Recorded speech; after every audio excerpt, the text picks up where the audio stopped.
Welcome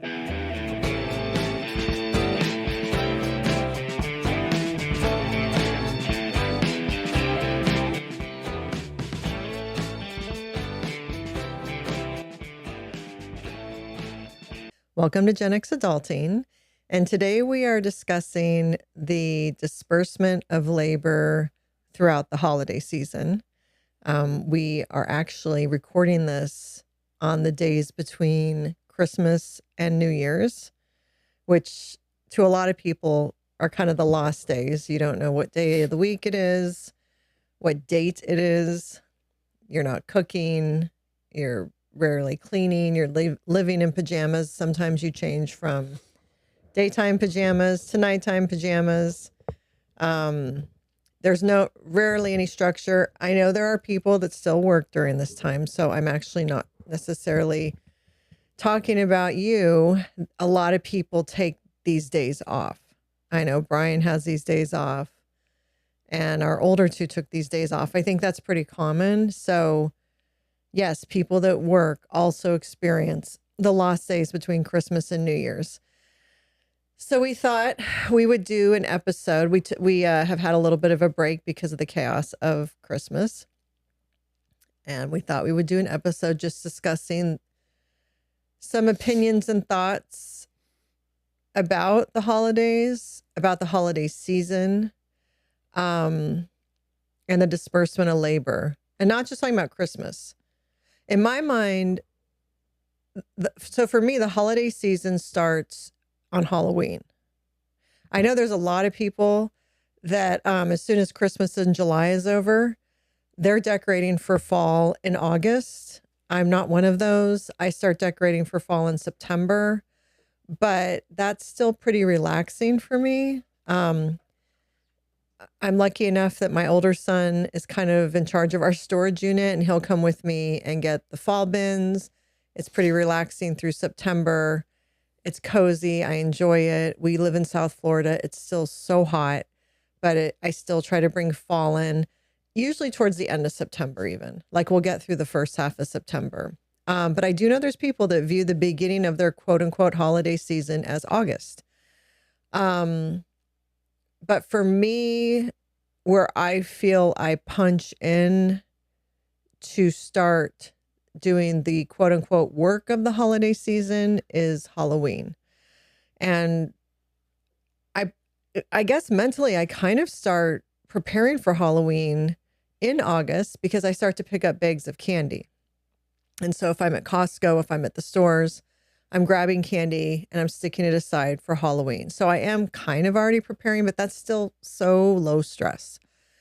So Halloween comes, we set up a table in front of our entryway. We used to always carve pumpkins. We haven't carved pumpkins the last couple of years, but we used to have that on the docket. Our kids used to have Halloween parties. So for people with small children, they're dealing with buying costumes, Halloween parties, carving pumpkins, going to the pumpkin patch, picking out pumpkins, hay rides. You know, there's a lot of traditions in our society tied around Halloween. Hot cider, like there's Halloween parties sometimes. So that quote unquote holiday season, that feeling can really start during October and towards the end of October because of all the Halloween traditions. Does that make sense to you so far, what I'm saying? Yeah. Right. I'm curious on the disbursement of labor, but I'm sure we'll get there.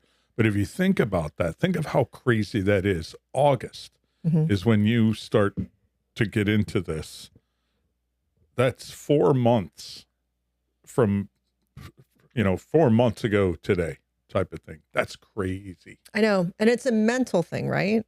So for those who purchase the candy for Halloween, and I'm going to speak for myself, for our family, it's me. And I think for most families, it's the mom. Because in general, and especially I'm going to speak for Boomer and Gen X situations, because I know millennials, there's a lot of millennial men that will go do the grocery shopping and help. And I'm not saying there aren't Gen X men that do that or that don't do that, or boomer men. But I am saying in general, I'm going to speak for Gen X. It's typically the women who've gone and done the grocery shopping. It's just how culturally we were raised, how our childhood went, the modeled behavior we had. Even those of us raised with a single mom, obviously, she was the one doing the grocery shopping. So I was raised by a single mom. And my dad was remarried. His wife did the traditional domestic stuff. That was my modeled behavior. Your parents, now your dad did leave work early and get home and start dinner. You had a little bit of a different situation because he would get off at like 4 and have a decent commute, but get home in time to start dinner. But your mom was a stay-at-home mom till you basically, what, mid-junior high, late junior high, something like that? Yeah, I think like 6th, 7th grade, something. So let's say up till then, you had that traditional, your mom was probably the one that going out and picking up the bags of candy from Acme, unless your dad happened to be out. I will say your dad was more domestic than most, I think. I would say too, though, these holidays are crazy today compared to when we grew up. I kind of remember, I didn't go get candy and stuff, right? But you're getting candy in August. If it was me, if I was in charge of it, I'd probably pick it up on like October 28th, 29th, right? You're out shopping type of thing. It feels like that was more the protocol back then. It's out of control now. Absolutely. So I would say even for the parents who are out getting candy for us, for our Halloweens, we're doing it in October. There's no question. Now, maybe they were grabbing it mid-October, but I don't know if there was the same concept of people driving and parking in neighborhoods to trick or treat as there is now. So speaking of our neighborhood, for example, people drive from other neighborhoods, park in our neighborhood. Other counties. I'm sorry, towns, other counties. People drive to our neighborhood, park on the side streets to trick or treat in our neighborhood. And that is very common in a lot of neighborhoods around where we live. Now, we have gated communities in our neighborhood. That's not happening in the gated communities, but our community is not gated. We have a very large neighborhood that has that very 1950s hometown vibe. I think people love our neighborhood. So people come and park here. So one of the reasons I start purchasing in August is because I probably hand out like 700 pieces of candy at least, and could be more. I was going to say at least could be 1,000. Probably, yeah. Could be 1,000. And so I'm a Costco shopper, and it's more economical for me to buy the big bags from Costco unless I can get a good BOGO at Publix, which is buy one, get one at Publix. I'm sure wherever some of our listeners live, they might have deals at their grocery stores. So those are my filler bags. When I'm at Publix and I get a BOGO, that's my filler bag. That's my backup bag. My main bags are my Costco bags. Those are $20 each, although of course they went up. So the one I normally buy this year went up to 24 or 23. And then the other one was 22. But the reason I start in August is so I'm not taking a $200 candy hit the week of Halloween. Do you think that, do you recall, has it always been like this? Because the part you haven't touched on yet, we can get into it, is the retail cycles. So Costco starts doing Halloween probably after they reset for the 4th of July. All the Halloween shit starts coming out. And then before you know it, it's Christmas. By the time Halloween hits, or at Halloween, there's Christmas stuff 100%. hitting the stores.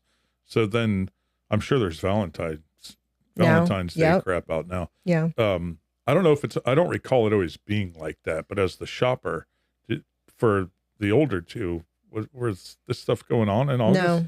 It revved up. So Costco, I think I'm pretty accurate in this. Their Halloween, I see the giant skeleton or the other decor they have in July. And Christmas starts getting put out in the summer, some point. I want to say by end of August, I see something. The trees aren't up at Costco, but at other stores they are. So the speed at which the retailers put out the next holiday has revved up significantly since we were kids. And I will say since we were raising our children when they were young. Mentally, the retailers have us on this FOMO vibe of, oh shit, I need to hurry up and get my stuff for this next one. You almost have trouble totally relaxing because you're always feeling like, okay, I need to get the next holiday ready. Better buy this or else it's going to be gone. Well, in the case of Christmas and lights and outdoor decor and all that other crap, if you go to Lowe's and Home Depot, they were shut down, basically consolidated all inventory by December 15th. Yeah. At the latest. Yes. Right? I went to get some extra. I was just perusing and they had shut down. They had sold through and that's part of the game too, though, right? All this stuff's coming from China. You got long shipment times, lead times. They bring it in. They also want to get the impulse buy. So then they'll be first and then they sell through it and tear it down, reset. By the time Christmas hit, you did not know it was Christmas at our local Home Depot and Lowe's. Right. It was over. Yeah. Everything was out months before that. Absolutely. And I will say this, when we were kids, I remember Thanksgiving always being like the third Thursday in November. I feel like it was always around the third Thursday in November. And then you would have like a week to 10 days left of November to prepare for Christmas. If you're one of those people who decorates after Thanksgiving. I know there's people that start decorating for Christmas in August. There's people that start decorating November 1st. There's some people who never stop. Right. But there's a huge amount of people that start decorating November 1st. That's a big one, right after Halloween. Mm-hmm. But for those of, like, traditionally, after Thanksgiving, I start decorating Christmas. Now, in recent years, we've started putting up our tree 2 weeks before Thanksgiving, and that's been really nice having the tree up for Thanksgiving, but decorating after Thanksgiving. So recently, I feel like in the last 5 years, I don't know, I could be wrong, Thanksgiving has been literally, it feels like almost the last day of November, and you have 2 to 3 days left of Thanksgiving, and then bam, you're in December. So if you are one of those people that doesn't decorate until after Thanksgiving, you are scrambling just to try to get your everything decorated so that you feel like you actually had decor up for Christmas. It's crazy. I'll look this up, but I think Thanksgiving is the third Thursday of November. No, that's what I'm saying is it used to be like that. Well, it might still be. It's just, there's been a rotation. I'm going to look it up. I'll look it up. It's not. It's not. It's been, I don't know when this happened because you just said something that I just said. I said when we were younger, it was traditionally around the third Thursday of Thanksgiving. And that felt comfortable to you. That made sense to you. In your mind, you're probably like, yeah, it was. It's not like that anymore. It's like the fourth Thursday of Thanksgiving. Fourth Thursday of November. So you lose that buffer time to decorate for Christmas. So that just adds to that revved up feeling of, I need to get everything done. So it's officially by federal law, the fourth Thursday in November. How long has that been? Since 1941. Okay, but that's not how it's felt. Well, when you're a kid, I don't pay attention to this stuff. No, it's all about getting off of school and having the Thursday and probably get that week off, that kind of thing. No, but even when we were raising our older two and they were young, like I felt there was time. There was more time. I just feel I could be, if there's any listeners, please let me know what you think, because I always felt when my older two were younger, and even when our 15-year-old was younger, I would say too, I felt like I had like about a week after Thanksgiving to get my Christmas decor up. All right. So because November can have 4 or 5 Thursdays, the date changes yearly, falling between November 22nd and the 28th, but it's always the fourth one in the month. Okay, so I feel like in the last 5 years, we're just on a cycle. Yeah. And the Yeah. last 5 years, it's leaned towards the 28th. Yeah, I know. I think it'll flip back. So that could be it. There's That 7 could be it. days in a week. But, Okay. you know, it So, varies. right. Okay. We're going to come out of it. So I can't wait. Let's Yeah. put it that way. Putting up the tree before Thanksgiving, we switched that up 2 years ago. I know you weren't a fan of that initially. I'm not sure how you feel about that now, but I will say for myself, I have 10 Christmas bins of decor. And it's a lot. And we also host Thanksgiving and I do all that. So for me, having at least the tree done relieves a significant amount of stress for me, especially since Thanksgiving's been so late. It's one less thing I have to rush to do before the beginning of December. And I do enjoy having the tree to look at on Thanksgiving Day. It doesn't affect the fall vibe because the rest of our decor is fall. The rest of the house is fall. Anyways. I will say the tree doesn't bother me because we did a few years ago get the artificial tree. Thing's awesome. You stack it and it turn on the lights and it's done in 5 minutes. Right. And then, you know, you guys all do the ornaments and stuff and I sit and observe and watch, but so it doesn't really bother me per se, and it is nice. It's a nice festive vibe. That's good. I'm glad that because up until a few years ago, we always had a real tree because we started in Oregon. I grew up in Oregon. You get a real tree in Oregon. Always, always, always, always. You grew up in Jersey, and I think traditionally a lot of times you guys would actually go cut your own tree. I grew up with an artificial tree, but you and I start the go out and cut it. Yeah, everybody had artificial trees when I was a kid. Are you kidding? It's New Jersey. Everyone's afraid that the house is going to burn down because back in the day you'd have those big bulbs, right? And that was the thing. The big bulbs would heat up the dried out Christmas tree. Houses catch on fire. It's not good. That's kind of a thing of the past, fortunately. That's true. That's true. I think in Oregon, we didn't care about that. Yeah. No, but we got real fresh Douglas firs. They were still like moist. They were beautiful trees. You're right, though. When we lived in New Jersey, then we started the tradition of taking the kids up to the farm, cutting the tree. That was fun. And then not everybody does that. And that's also the other thing, right? It's like, it's a highly populated state and area. They bring in trees probably from the country, North Carolina, South, wherever. And it just wasn't a big thing that I'm aware of. And then when we moved down here, we tried doing a real tree. We hung in there for quite a while. We've been here 18 years and 15 years of 15 trees, years of real trees. And it was great. And we would do a whole thing. We'd go to the tree lot. We'd pick out a tree. You would time me to see how long it would take. Then we'd go get food, I think. I don't know, but it was always a thing. So then it got to be too much because by 2 weeks in, the tree was dying. It was completely dying. There were needles everywhere. And by Christmas, there were significant parts of it that were brown. Yeah, it was a total mess. It was a total mess. And so we gave in. We did the artificial tree. I got it from Costco. It's been great.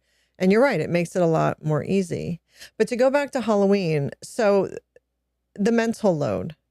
Once we get through Christmas in July, because that's kind of like that adjustment period for those of us who carry the mental load of the holidays, is we have the 4th of July, which we host a party here.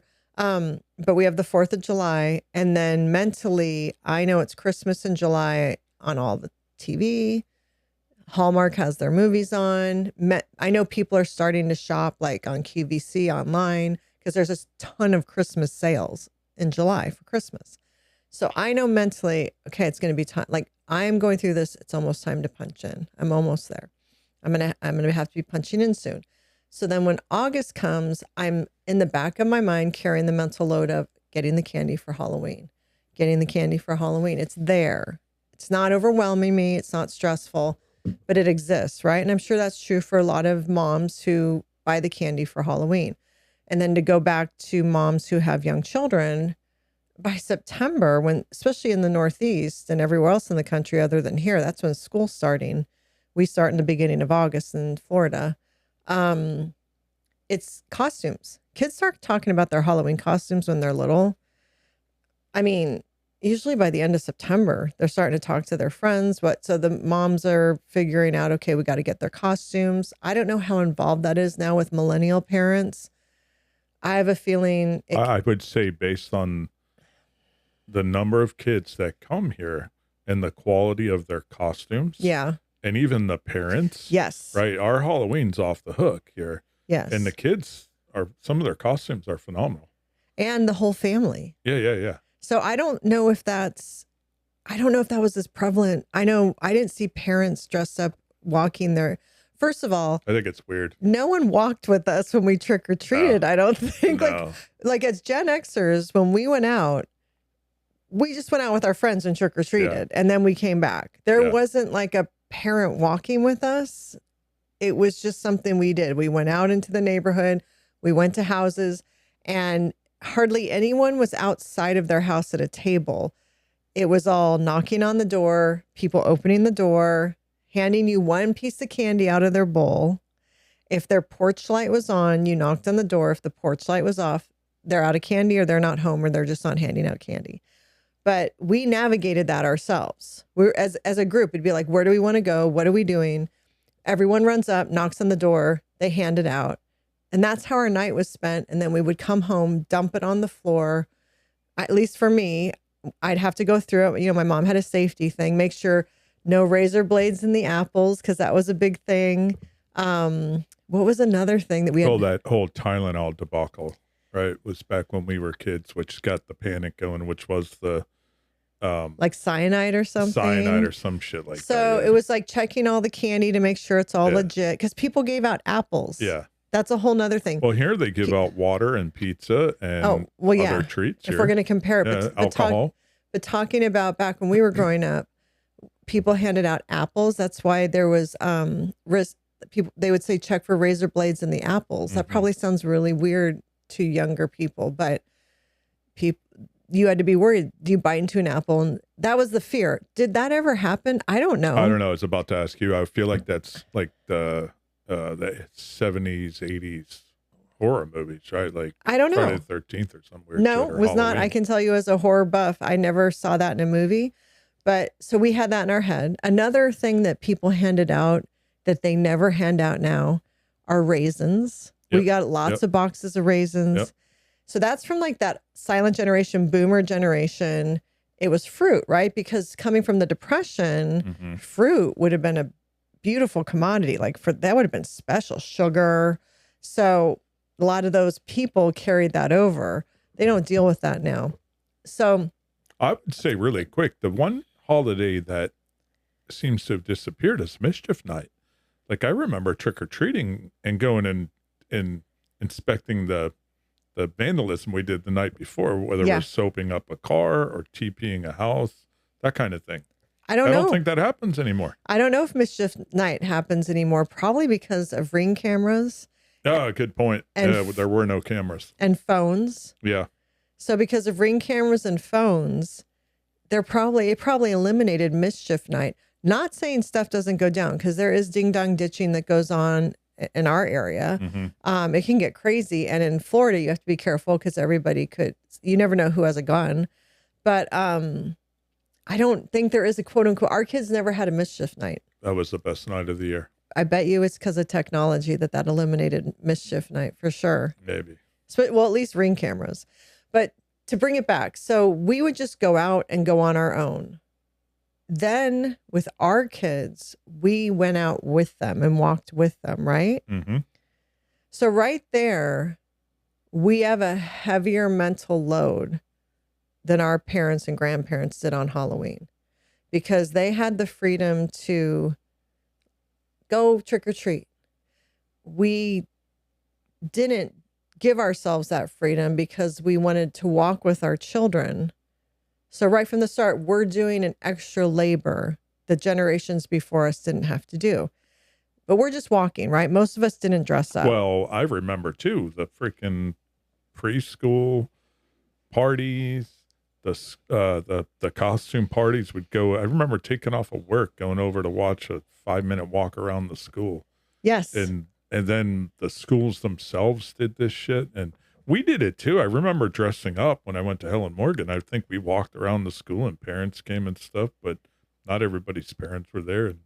But I remember that whole piece. So to your point, I remember going to Halloween parties at school, dress up. It was awesome. I remember you would dress up on Halloween that day. And that's when your Halloween parties were. Yeah. Your Halloween parties were on the day of Halloween and everyone wore their costume to school, at least where I grew up.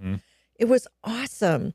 I don't remember parading outside of my elementary school for parents to watch. It was Halloween parties in school. And if we did any type of parade, it was in the school and other kids would see it. But I don't remember doing anything outside where parents came. But to your point, like you said, you had that, but not everybody's parents were there. And that was probably like no big deal, right? Like some parents were there, some parents weren't.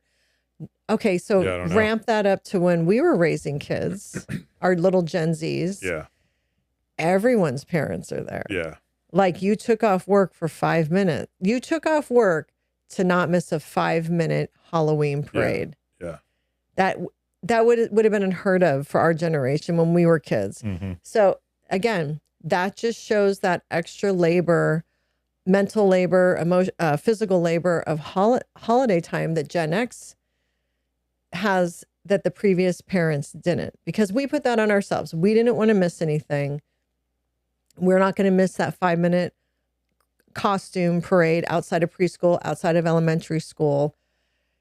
I can't even imagine. So for millennial parents, which I see them when their kids are trick-or-treating in our neighborhood, not only are they not missing anything, they are all dressed up. Yeah. And it's a theme. Well, there's even adults who come and try to get candy. Well, that's a whole nother. I feel like that's scheming. I think if you're an adult and you try to get candy, you're scheming. I think it's all one big scheme. Now, as we're talking about it, it truly is. The retailers and Hallmark are winning. They got us all buying into this shit, and it's a lot of money, it's a lot of time, it's a lot of effort, it's a lot of stress. Okay, but they're winning. We're talking about the Halloween though. So, yeah, but they're winning. Okay, so but what I'm trying to say is this: I'm fine. I love it. I love to see families dressed up, and it's amazing, especially when they're all like the dad is this, the mom, and it all goes together. I think it's phenomenal. And what we're seeing are millennial parents. There's no question about it. Maybe some older Gen Z parents, but I think it's mainly millennial. It's when if a parent walks up with their own bucket. So their kids have come up with a bucket or a pillowcase, whatever, and they've gotten their candy. And sometimes there's a parent who they have a baby, and so the parent will walk up in a bucket for the baby. That's fine. No, that's totally fine. I'm totally fine with that. It's when the parent has their own bucket. Yeah. I will say I don't give to adults. People may think that I am a jerk for that, but this is a Halloween is a children's holiday, or of course, if there's adults with disabilities, that's a totally different thing. Obviously, that's completely fine. You know, if we have a child, an adult, but mentally they're still a child, for whatever reason. I'm not talking about that. I'm talking about a mom or a dad. I've already given to their kids, and now they want candy in their bucket. Are you kidding? Absolutely not. I looked at, I want to say 4 or 5 people this past Thanksgiving and said, I don't give to adults. And they're just I feel like that's a boomer attitude. I feel like you're showing your age or something. Maybe. There. I think that's ridiculous. I think this is a children's holiday. Now, I think I'd be curious. Quick poll. Do you give to adults that trick or treat at your house or not? Yay or nay? Why are you coming to my house asking for candy? If I just gave to your children, why do you need a bucket of candy? You're an adult. You're a grown man or woman. Why do you need your own bucket of candy? Buy each other candy. Why are you coming to my house? Don't you think, though, I hear what you're saying, but no, in some ways, holidays bring out the kid in all of us in some respects. And Halloween's one of those, right? Give me a break already. Sure. Okay. So it brings out the kid and the adult to dress up. And I think that's awesome. I love to see adults dress up. It brings them out of the house to walk around with their kids, go trick-or-treating. Everyone's in a great mood. They might even have alcohol or something in their cup. Everyone's having a great time down here. They're on their golf carts, whatever. But you're coming up to me with your own bucket after your kids have gotten candy? No, I don't give to adults. Forget it. And that's fine. I don't care if anyone judges Oh my me. God. I think that if you're a wife coming up to me to get candy in your bucket, then you should be talking to your husband. Your husband should have bought you candy for Halloween if you need it that bad. God. Like your kids just got a bunch of candy and you know you're going to end up eating half of that anyways because your kids aren't going to eat it all. And either way, even if they want to, it's your kids' candy. Well, you shouldn't be eating that much candy. That's why you have diabetes. Oh, maybe. But either way, so culture. That is the opinion I have.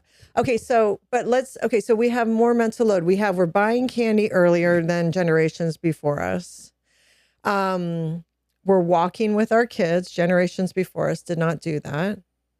Of course, we're checking the candy. Generations before us typically did. At least Gen X, we were raised to check our candy.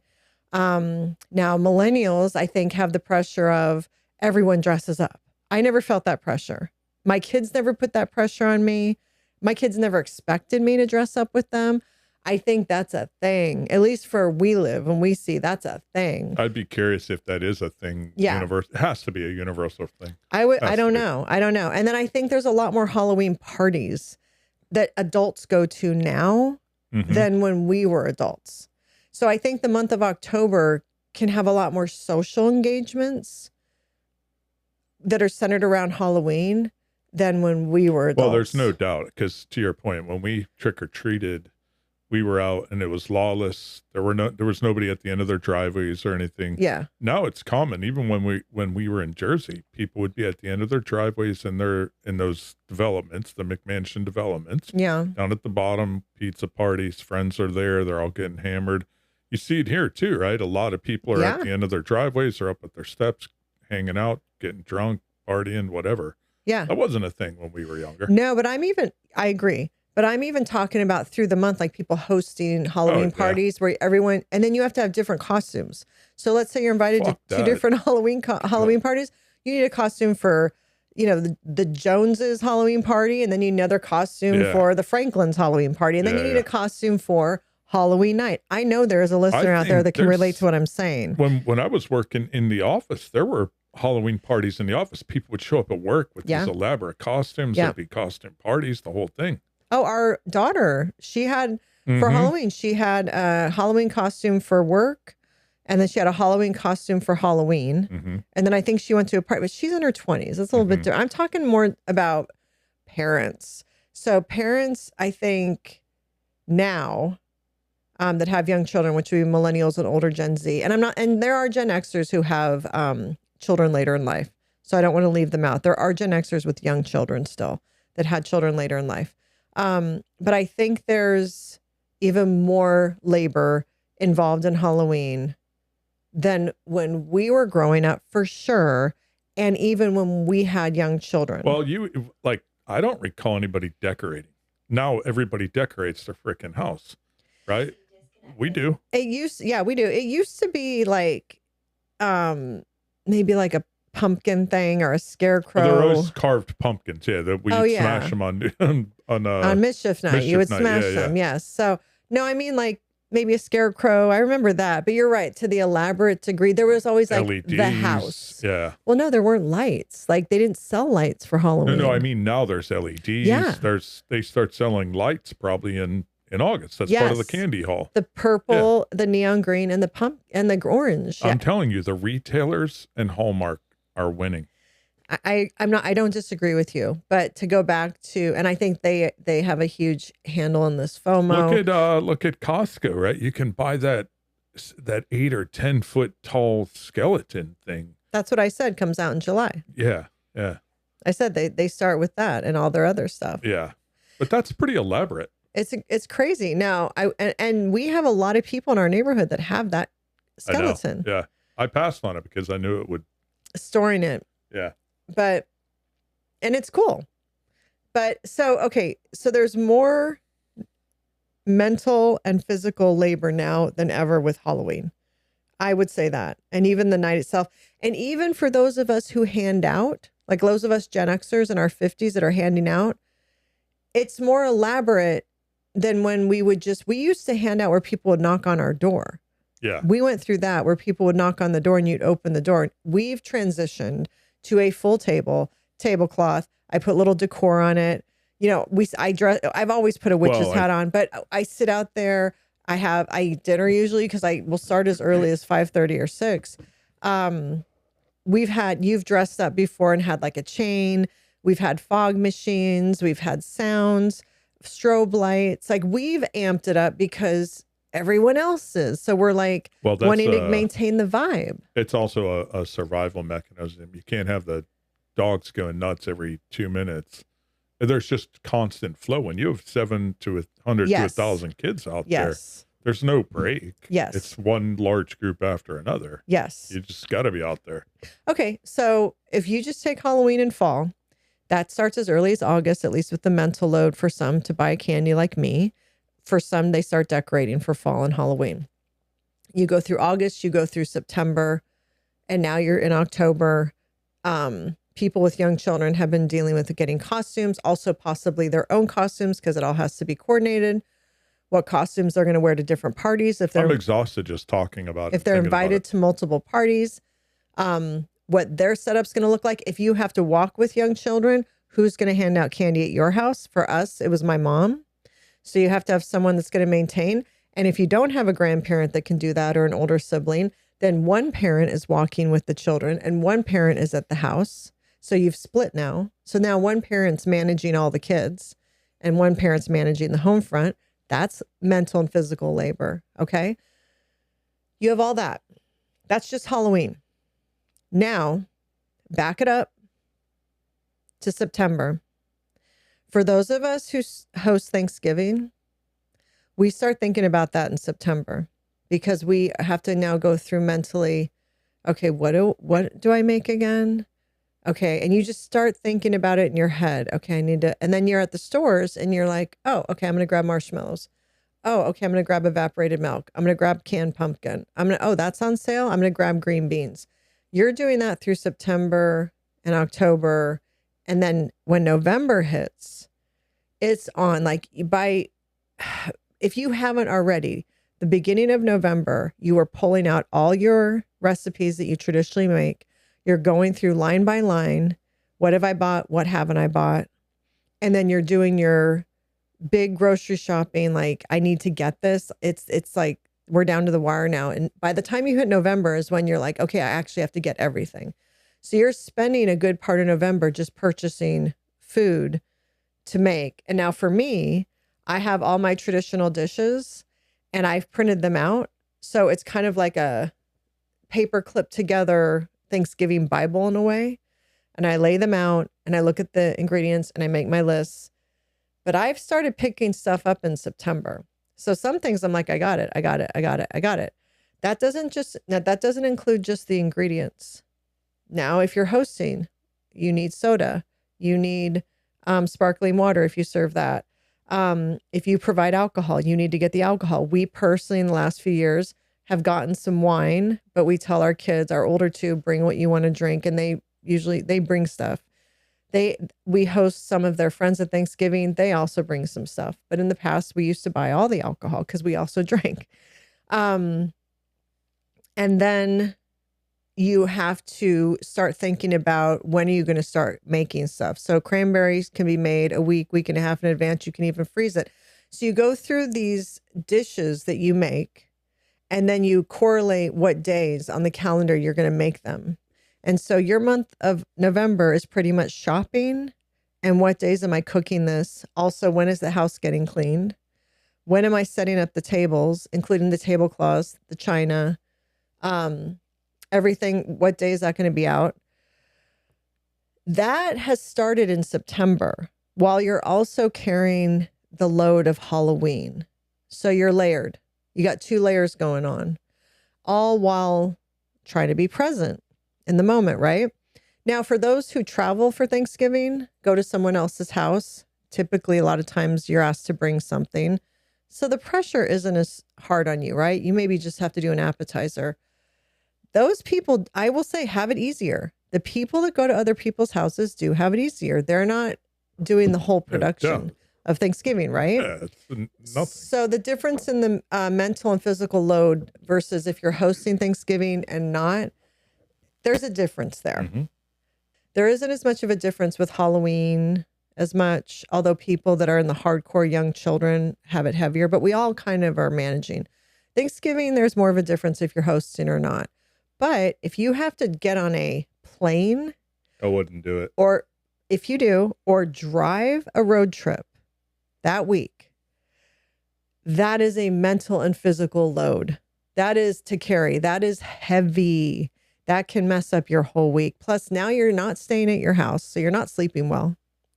You're not totally relaxed and comfortable. I don't think I would do either. I know you wouldn't, but a lot of people do, right? Yeah. So they have their own. We don't do that, so we don't go through that. We host. We have our own mental and physical load. But the people who travel are going through their own shit. There's no question about it. And that's a whole thing. And also where they're traveling to could be to family that they don't totally get along with, or they could be going to the place where their trauma is sourced from. It could be really triggering the people they're spending Thanksgiving with. There's a whole emotional thing there. So that's an emotional load, right? So you start preparing for Thanksgiving in September. And for those of us who are hosting, it's a huge mental and physical labor. And traditionally, it's on the woman. Now, I don't know what it's like with millennial marriages. I don't. I have a feeling it's a little more even spaced or spread out than it is for the Gen X relationships and marriages. But I don't know. I can't speak to that. But in general, traditionally, if a family is hosting Thanksgiving, the woman is making pretty much everything except the turkey. Now, the turkey is a big deal, right? Like, that's the main character. Most important piece. But it's got to be in safe hands. Of course. But a lot of times the woman has prepped the turkey. And then the man slides in and either cooks or smokes the turkey. Now, I will say this. Even if you're... No, you know what? There's a lot of times the woman is making the turkey too. If it's in an oven, I would say most of our Thanksgivings, I made the turkey too. So for most of our Thanksgivings, I made all the food and I did the turkey. Where things changed for us is when we started smoking the turkey, and then that was handed over to you. And that took a labor off of me. Mm-hmm. And that was huge. But for women that are hosting Thanksgiving, they have shopped, planned, and baked and cooked everything up to that day. And then that last week before Thanksgiving is like the end of them. Like, they're just going, they're grinding, they're baking, they're cooking, they're getting everything ready. And then you have Thanksgiving and you're hosting, right? And so you go through the hosting, and then now with this Thanksgiving so late, as soon as Thanksgiving is over, it's like, ba-bam, you got to get your Christmas bins and you got to start decorating for Christmas. And on top of that, you also have Black Friday and Cyber Monday. And if you have some things that your relatives or your children, they want, or your spouse, and it's going to be on sale, you have to spend some time shopping. And even online shopping can take hours because it can be very overwhelming because you're looking at this, you're looking at that. So that weekend after Thanksgiving, after you've done the layer of Halloween, and then you've done the layer of prepping Thanksgiving, and now you're in the shopping, and then you're going to have to decorate for Christmas, right? And it's a lot. Now you're adding the third layer of Christmas. Christmas has creeped in, right? And for a lot of families, the person who does most of the shopping is the woman. So she's just finished hosting Thanksgiving. Now, if she hasn't hosted Thanksgiving, she got a bit of a break. She went to someone's house. She brought a dessert or an appetizer. She's had kind of that woman has had a little bit of a break there. Now, maybe she had to go to a house she hated. There's a whole nother thing with that. That could have triggered a whole bunch of stuff. But she didn't do the grind of hosting and cooking for Thanksgiving. So now, let's say she did, though. Now she's right into the grind of starting to purchase, if she hasn't already, because keep in mind, the women who shop for their families, a lot of them start in the summer Because if they see certain things on sale, or it can be a stocking stuffer, they'll start picking little things up through the summer and sticking it in places like, this is good for Christmas, good for Christmas. That revs up every month. In August, they get a few more things. In September, they get a few more things. In October, they get a few more things. In November, they get a few more things. And then the final big push for the women who do this is that Black Friday, Cyber Monday weekend. A lot of them finish their shopping that weekend. So before even December's hit, they have 95% of their shopping done. They've even bought the wrapping paper. That's a layer, right? So in a way, Christmas is also there with fall, with Halloween, with Thanksgiving.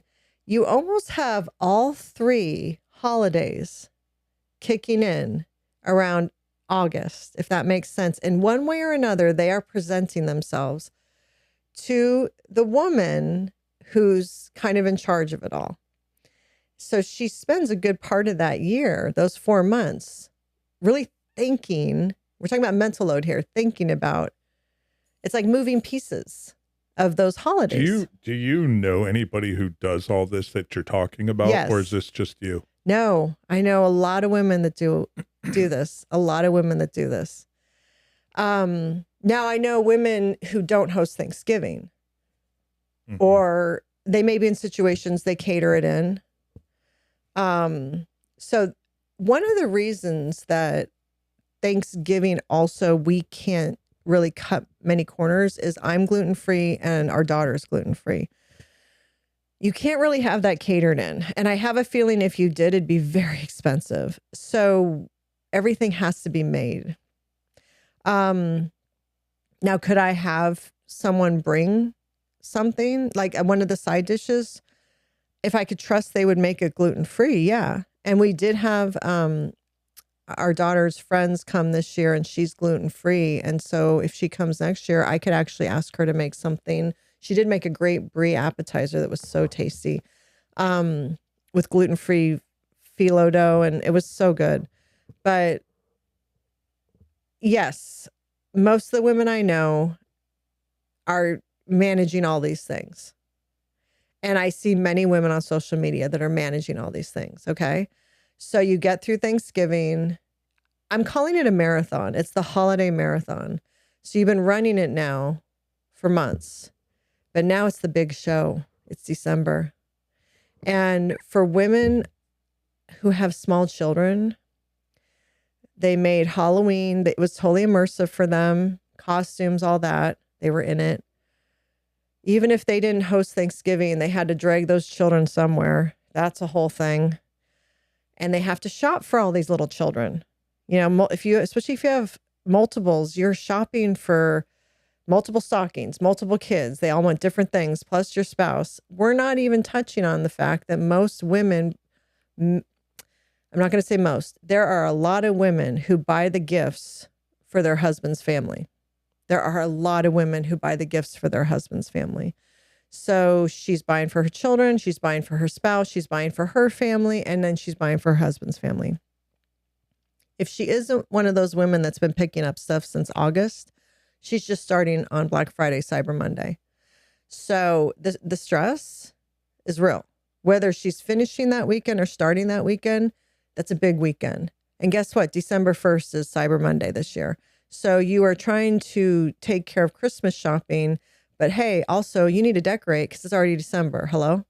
So now there's that, right? And in this day and age, and in our area, at least, I mean, it's you decorate with lights. You make your house look nice. You don't phone it in. Like, it needs to look pretty nice. Now, we have different houses that do less and houses that do more, but there is a pressure, I guess, to be a part of the magic. Now, there are people that don't, right? I think that's a pressure, though, that people put on themselves. No one gives a shit, I don't think, but I think it's something people put on themselves. So it's interesting. The magic of Christmas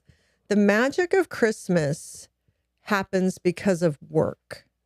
And speaking for myself as the woman in this family who creates the magic of Christmas every year, I am honored that have gotten to do that for almost 32 years. Because even before we had kids, I still tried to make everything magical in our condo or apartment, whatever we lived in. I've always loved that I could do that. I think it's an honor, and it's nothing that I have felt was put on me. I gladly accepted it. And I think for women who do special things, and there's so many But I mean, the whole neighborhood thing, that's a pressure I think people put on themselves to go out and make sure that they're decorating and stuff. There's plenty of Jewish people in our neighborhood or around the area who don't put up any lights at all. No, they're not, right. But I'm talking about for people who create the magic of Christmas, putting lights on their house is part of it, especially if you have children, because young children love lights. Kids love it. Yeah. Kids love it. And so I'm viewing it as when we do that, it's not just doing it for our kids, because even our older kids like it, and our 15-year-old likes it. But the young children, when I see them walk by our house and the big smiles they get, like I feel like I'm being part of the community by helping give the magic of Christmas to the younger generations, right? Because somebody did that for my kids. My kids got to see that. And maybe those people didn't have young children anymore, but we're all kind of in on the secret, right? We're creating this thing for these young children, right? I want to be a part of that. I don't want to live my life not being a part of that part of the community. And I personally think everyone, if you're capable, physically, monetarily, I think everyone should do something, even if it's just throwing one string of lights on one bush in front of your house.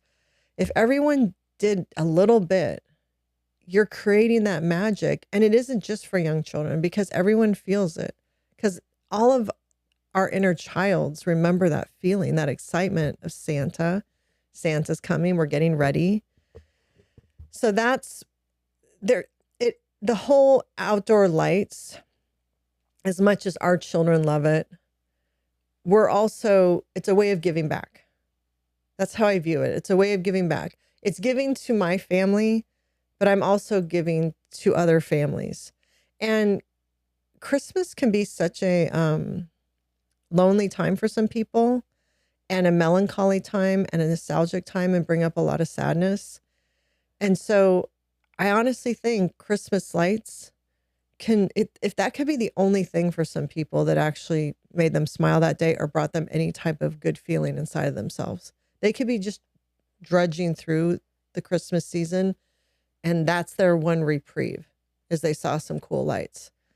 So for me, it's more meaningful. I got out there this year and helped you do it. And because I think it's important. It's not just important to me. I think it's important in general. So, but to get back to the magic of Christmas. So the women do the magic of Christmas. Women do the magic of Christmas. And most women are honored to do it and happy to do it. I don't think it's just women who do the magic of Christmas, but I'm not saying it's just women, but I think the majority of women create the magic of Christmas. There are a lot of men who help and who do cool things during the holidays to add to it. But the foundational magic of Christmas is sourced from a woman's heart. I don't agree at all. Spirit. I don't agree. That's so interesting. The magic of Christmas is mainly created by women. And I stand by that 100%. Mothers are the source of the magic of Christmas, and it comes from their heart. And I think most mothers are honored to do it and are happy to do it, but it is work. The magic of Christmas is work. And any woman that pulls just try to be present in the moment and just try to not worry and just remember, it's more important to enjoy than stress out. That's a pick me. Give me a frickin' break. Creating the magic of Christmas takes work. And from that work, really great memories come. You are creating memories for your children, right? You're creating memories for yourself and for your spouse. But just like any good thing, work went into it. It doesn't just happen. Things aren't just going to somehow happen. Everything isn't just going to somehow be okay. Because traditionally, the woman is the somehow.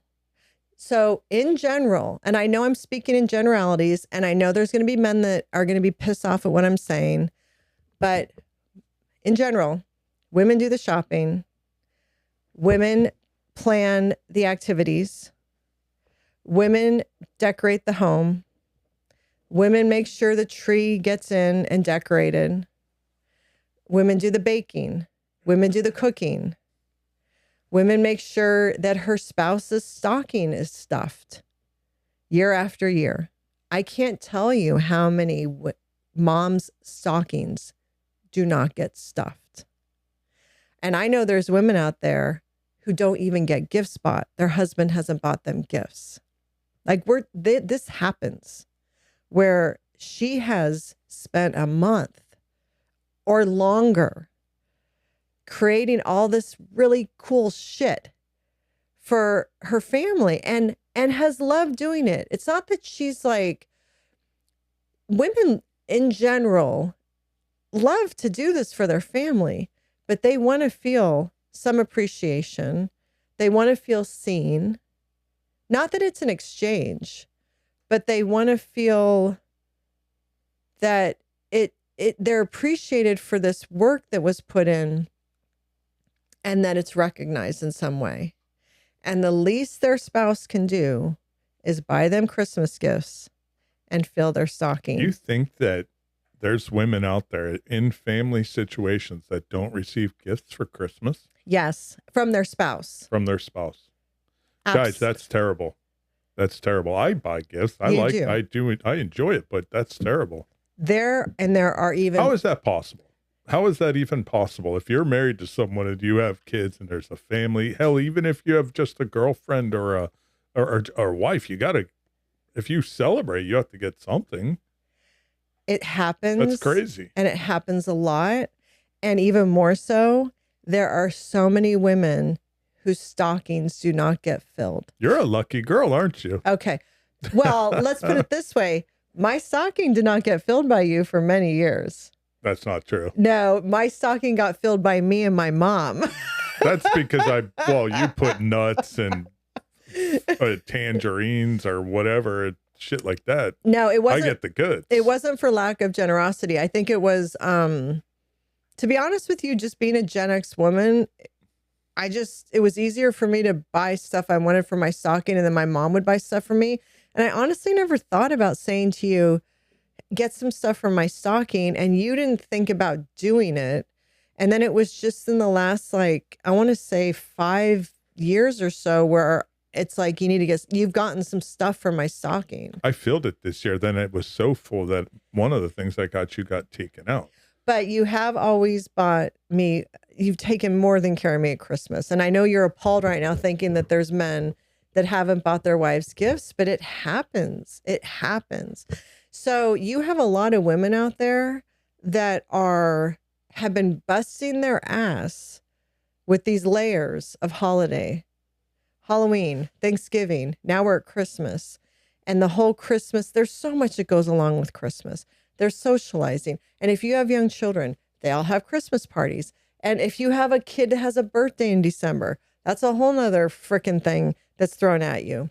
And then you get to Christmas Day and your stocking's empty, or you don't have gifts from your husband. I agree. It's appalling. Those men should be ashamed of themselves. And also, what kind of example are you giving to your children? Well, I mean, you have to, you're making the assumption that there's gifts there for kids and that they can afford it and all of that, right? There's some token of... Absolutely. No, I'm talking like she's taking care of the kids. They all have their gifts. Santa Claus. He has his gifts. Their stockings are full. His stocking is full. Her stock. What kind of example are you as a spouse showing your sons, if you don't fill your wife's stocking, you're just perpetuating this because your sons aren't going to think that's important. And what about like couples without kids? I don't know. I assume they fill each other's stockings. Or if the kids have all grown on and now you're like, all right, finally we're done with this. We can kind of just chill out. No, you still do stockings. That's the magic of Christmas. Ugh. Yeah. I think the magic of Christmas has been somewhat zapped though by all this over commercialization of it that, right. I'm expressing a different viewpoint. It's too much. So it's gone too far, I guess. I'm not saying there shouldn't be Christmas. Just trust me, I like Christmas, but it's gone too far. It's out of control. I do think the consumerism is out of control. I think it's interesting because I think that things that, we would have thought would be big gifts when we were growing up are just regular gifts now for kids. And everyone has access to everything. Yeah.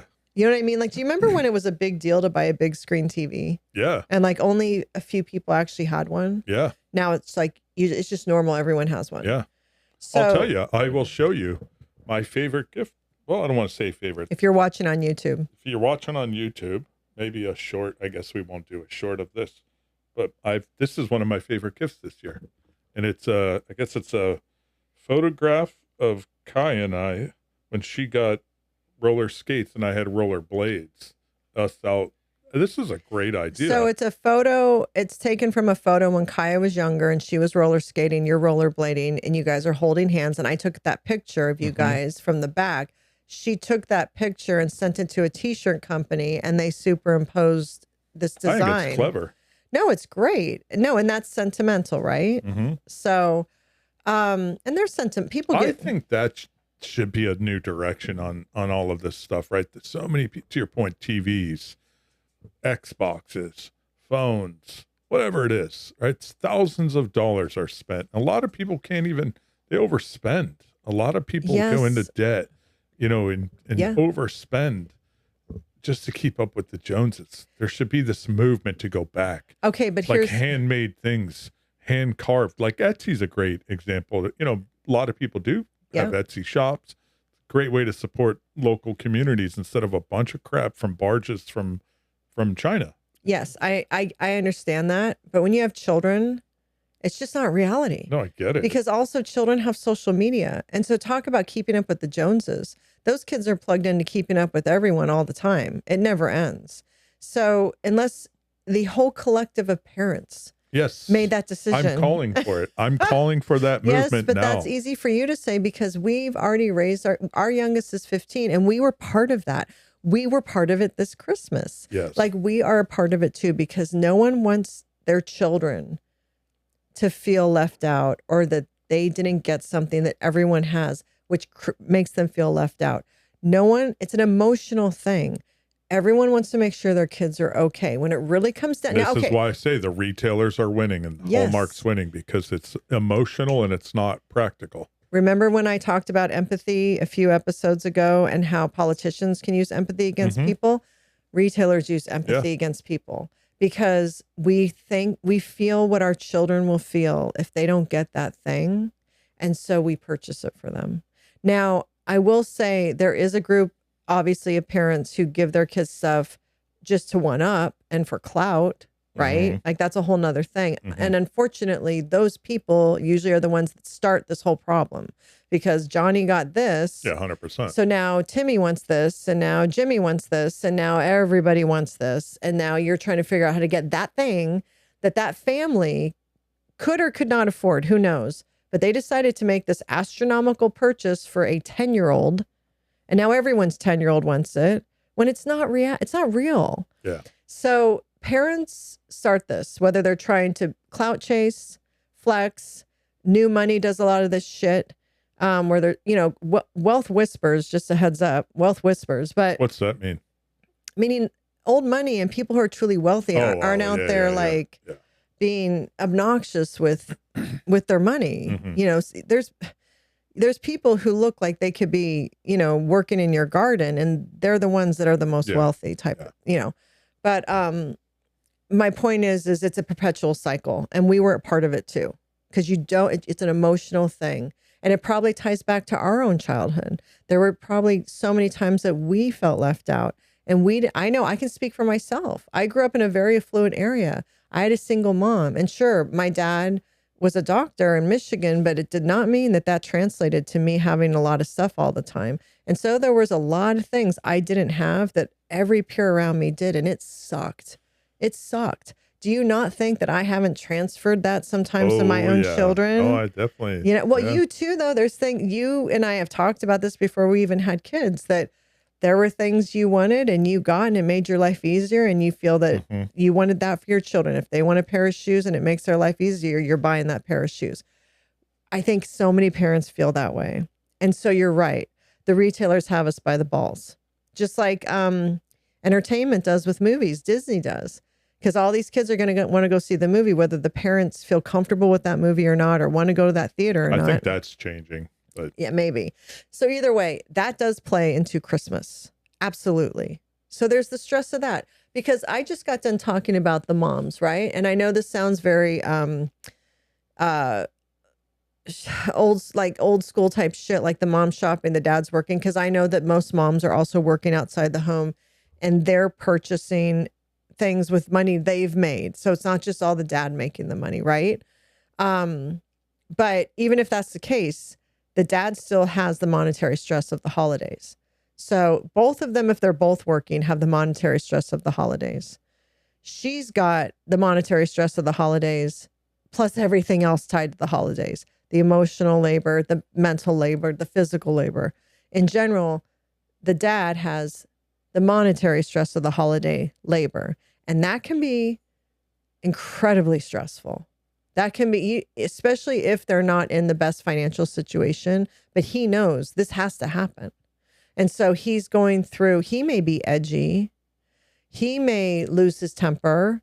He may not be enjoying the holidays as much, because all he's thinking about is the money aspect of it, and how is this going to affect their family, and are they going into debt over this, and how are they going to pay this off when January comes?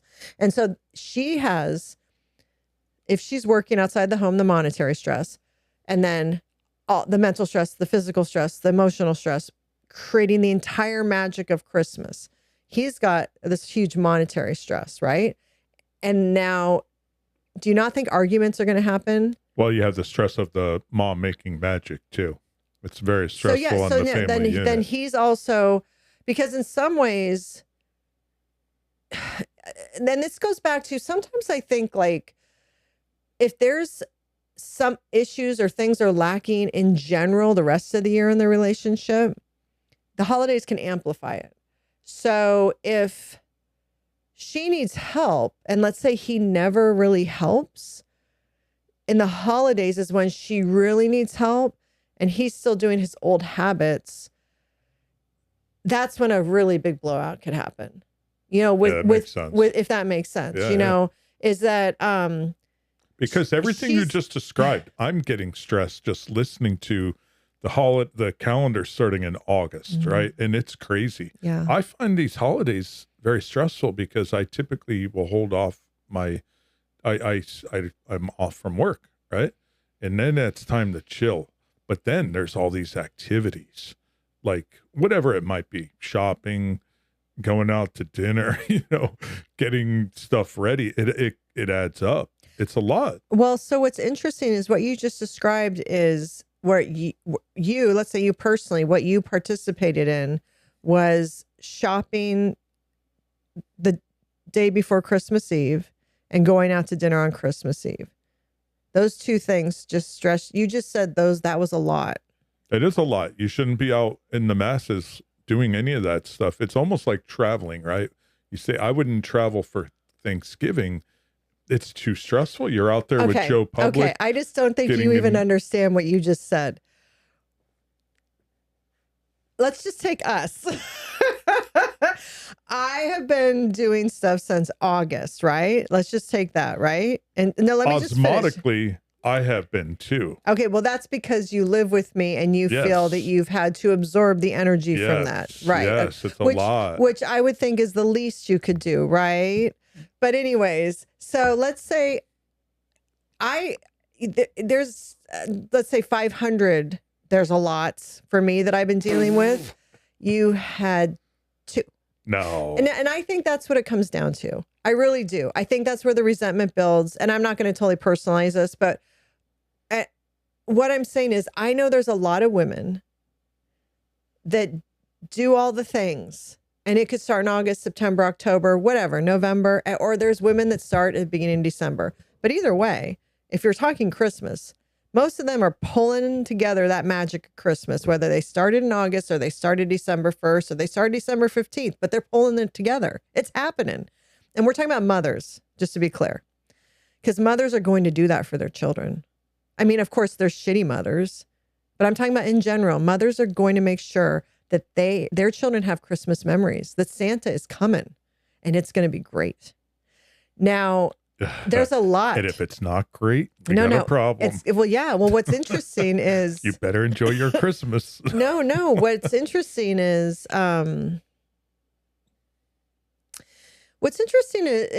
as the mother is trying to do all these things, or is doing all these things, and many times also working a full-time job. So just imagine and trying to maintain their house. You know, the load is crazy. It really is during the holiday season for a woman. If she works outside the home, she's working full-time. If she is a stay-at-home mom, she's working. It's exhausting. There is no punch out for stay-at-home moms, and I can't stress that enough. Then she has to worry about her house being clean, dinners on the table, lunch stuff to make lunches for their kids, breakfast, and then prepping for the holidays, Halloween, Thanksgiving, and then the big show, Christmas. And she's doing it. I think it's understandable if she has moments where she might lose her shit. If she asks her partner to do something and she either gets pushed back or he blows her off completely, or even questions why that's important and doesn't just give her that moment of support. I think what a lot of men don't understand is women, it's knowing that if a woman goes to you, you're going to be there to help. It's that what causes the anxiety for a lot of women is in the back of their mind. They know, I'm going to go to my partner, to my husband, and he's going to push back, or he's going to blow me off, or he's going to forget. And so it's that feeling of, I can't truly depend on him. And so I'm doing this alone. And maybe do you think that's common? I think it's very common. And more often than not, she's given him the opportunities to step up, but he hasn't year after year. So obviously resentment builds, but it just amplifies that feeling of, I'm doing this on my own. I don't have a partner in this situation, because he thinks what I'm doing is over the top. And so it's not important to him. So he's just not going to do it. Instead of changing his perspective of, look what she's doing for this family. Look what she's doing for my children. Look what she's doing for me. How can I help? How can I help? It's so simple, but it requires, for some reason, for a lot of men, they have to get past so many things to even get to that point. And I think it's something that in general, women really struggle to try to understand, because our first inclination is, how can I help? We don't even think of blowing it off, forgetting it, or pushing back. If you need help, if someone needs help, we're helping. How can I help? But when it's our turn, we don't feel we can depend that we're going to get that same support. So if for a lot of women, if they're in a situation where they get pushback, or they don't have one of those partners that's ready to support them, or that, because there are partners like that. There are men that are like, when do you want the Christmas bins? Or what can I get? Or do you need me to run the store? Or what are you working on now? For a lot of women, when they're in the middle of the holiday chaos, just something as simple as, what are you working on right now? Just interest. It's feeling seen. It's so you don't feel like you're this invisible servant that's doing all the things and it's going unappreciated. And not just going unappreciated, but then you might have your partner saying something like, why are you making such a big deal about this? Or why are you going over the top? Or this is important to you and that's why you're doing it. So it can amplify. It can get beyond just wanting to feel appreciated, but then it can get into being ridiculed for wanting to create this, wanting to do this. And if it's important to your partner and you know it's going to happen, she wants to do this. It's important to her. It's important to her children. It's a family tradition. She's either creating it right from the start if you have young children, or if you have adult children, it's set. Like, this is your kids' tradition. It's what they expect. So if you throw it out the window, you're totally throwing out their Christmas traditions out the window. So now it needs to happen. I think, speaking as a woman, what I don't understand is, and I know there's reasons for it, but why is it so hard for so many men to not just step up in these situations and not just be like, this looks great. I like that you did that. Or it's like the smallest things. Because women in general want to feel seen for the magic they create in life in general, but especially around the holidays. It matters. But the worst thing that happens or can happen is if a man makes it even more stressful. It's already stressful. You're already talking about all these layers that she's been a fucking conductor in an orchestra for months. The last thing she needs is to be ridiculed or get pushed back. You feel that's a common thing? Are you seeing that out there a lot? Yes. People are women. Yes. Kind of, with social media now so prevalent. Is this a topic? Yes. Yeah. Interesting. Yeah. She's done all the wrapping, all the cooking, all the shopping. I'm not saying everyone. Mm-hmm. There are men. I will say this, and I don't know if this is social media or what. There are a lot of men stepping up. There really are. And so that's been really cool to see. Or, you'll see women comment that their husbands do this and that. I think the younger generations are figuring out, hey, we need to divide this from women, probably.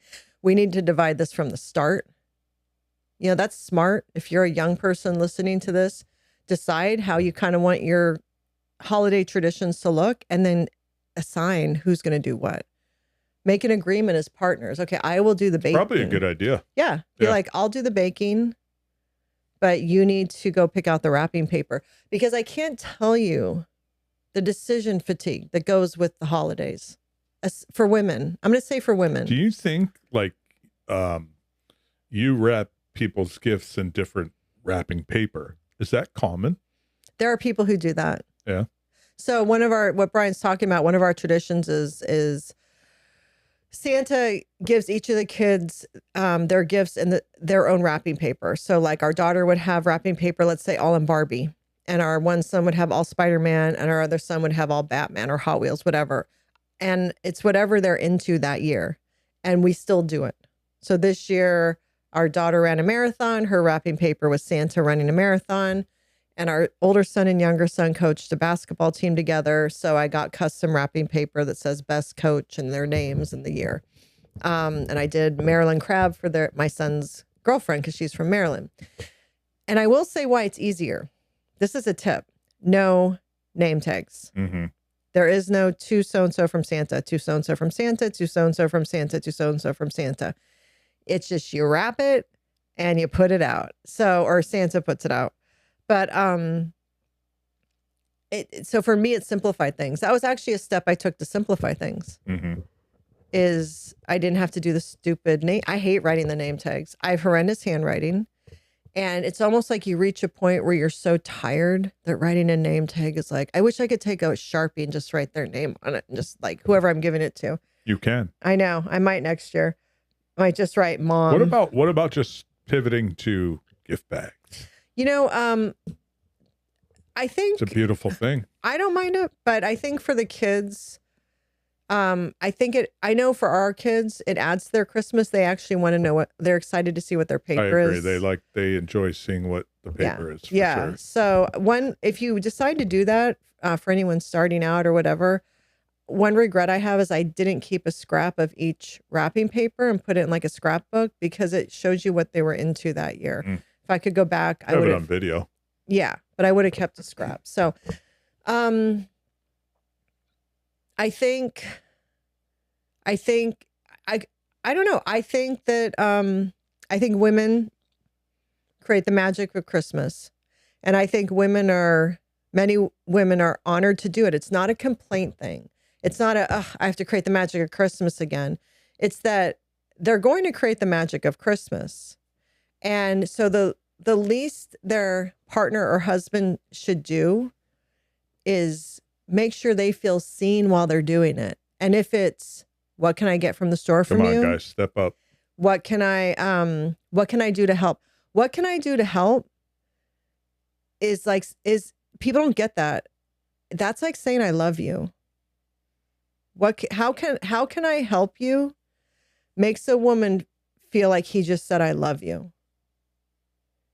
And also when a man remembers something about you and buys you a gift based on that, that's saying I love you too. I remember and how can I help are synonymous with I love you. I wish more men understood that. And that's a year-round thing. But especially during the holidays when she is in it, more men need to step up. Because what's happening is these women are, by the time they cross the finish line of the holiday marathon, you feel like those people you see crossing finish lines at marathons that are barely walking. And it's not a complaint thing again. Most women, not all women, but most mothers, I will say, enjoy creating this magic of all the holiday season. But they want support and they want help. And they at least want to feel like if I ask him, he'll come through for me. He's got my back. Women need to feel like their partner has their back in this and are kind of on call. Like, I got this, but if I need you, you need to tap in. And I need to know you will. And the worst thing a woman can feel during this time is I can't turn to him because he's going to get pushed back or he's going to forget or blow me off. Or worse, he's going to ridicule what I'm doing and question why I'm even doing so much or I'm going over the top. Those are the worst responses. It makes everything a million times worse and it hurts her. So I just think as far as the distribution of labor, because I think it's on women. And then I think it is on their partner or their husband to be part of the supporting cast here. He should want her to succeed in this and be grateful she's doing it. I don't think there's enough gratitude out there for the women in the world that are creating this, all the magic of the holidays. I think there's expectation because our society has created that. It's a cultural thing. It's an interesting concept. Well, I think it goes so far as even if a woman is, a lot of times women will buy, like I said, for their in-laws. And let's say she doesn't. Let's say one year she's like, I'm not doing it. The failing will be looked on her. Oh, she just didn't take care of it this year. I think it's rare that it would be looked at him. It would be, oh, she must have not got around to it this year. Not, why didn't he buy me that? It'll still be on her. So she's the scapegoat too. Yeah, I would agree with that. So that's where some of that pressure comes from, right? Yeah. Because you don't want to be the scapegoat for any quote unquote failings of the holiday season. Like if the Christmas card didn't get out in time or is late, she didn't get it out in time. It's not that he didn't. Mm-hmm. She didn't get it out in time. She must have not ordered in time. She must have not arranged for the photographer to come early enough or for them to get a good picture. You know, it does seem like people are backing off on cards, right? Hasn't that been kind of a trend? Yeah, I think so. That bums me out because I love that. Yeah. I love getting cards. I think it's going to become an old fashioned thing, but I think it's going to come back around. I think things got so digital, but I think the appreciation for the snail mail, getting something in the mail, is going to come back around. But the thing about it, and I'm fine with the cards. I like getting the cards, but decision fatigue on that as well, right? What you got to get the picture, you got to figure out what the layout, all that stuff that goes into it. So it's just a lot. It just adds to the stress and chaos of it does. Do you remember we went to Washington, D.C. in September, and I said to all of you, if we get a good picture, we don't have to worry about it. But that was in my head. And that was in your head because we fought before in the past. We're going to take a picture and everyone's fighting and pissed and because it didn't come out or somebody blinked and somebody else looks good. Someone's hair is off, all that shit, right? It's stressful. So it worked out perfect. But let's get a picture that we got at some event in July. That's good enough. Yes, but it was in my head. I think actually do you hear what I'm saying though? Yeah, no, I hear you. That's part of the layer. I was already thinking about the Christmas picture, and the whole squad September. was on board. Yes, and we aren't the only families that fight, by the way, at Christmas picture time. Yeah. I'm sorry, you were going to say something. No, I was going to say there's a concept of it's good enough. It's good enough. That's good enough. Let's keep going. Good enough. Make a decision. Move on. Good enough. Good enough. Good enough. And just keep going and going. And it's still Christmas magic.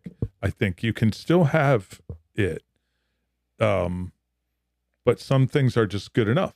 Like, take the picture, right? We've gone through that where it's like, fighting over it. I'm the photographer and the kids, blah, blah, blah. And it's finally like, all right, finally it's good enough. Yes. Let's move on. Right. Yes. And there's things where it can't be just good enough. Like it needs to be what it is. Do you know what I mean? Like there are things where because I agree. Because it's a an example would be our lights outside. I think we did a nice job this year. We teamed up together, got it. I think it looked good, right? And it was better than I think good enough. Or do you think it was just good enough? There's some opportunities for next year, but I think. But let me ask you a question on that. And I was fine doing it. I enjoyed it. But from someone on the outside looking in, I do most of everything for Christmas, Thanksgiving, Halloween. Mm-hmm. Some people would maybe say, why couldn't you just take care of the lights? Mm-hmm. And I'm saying objectively, yeah. And you have in the past. Yep. She's doing all the things. Can't you just do that? Yeah. And how would you answer that?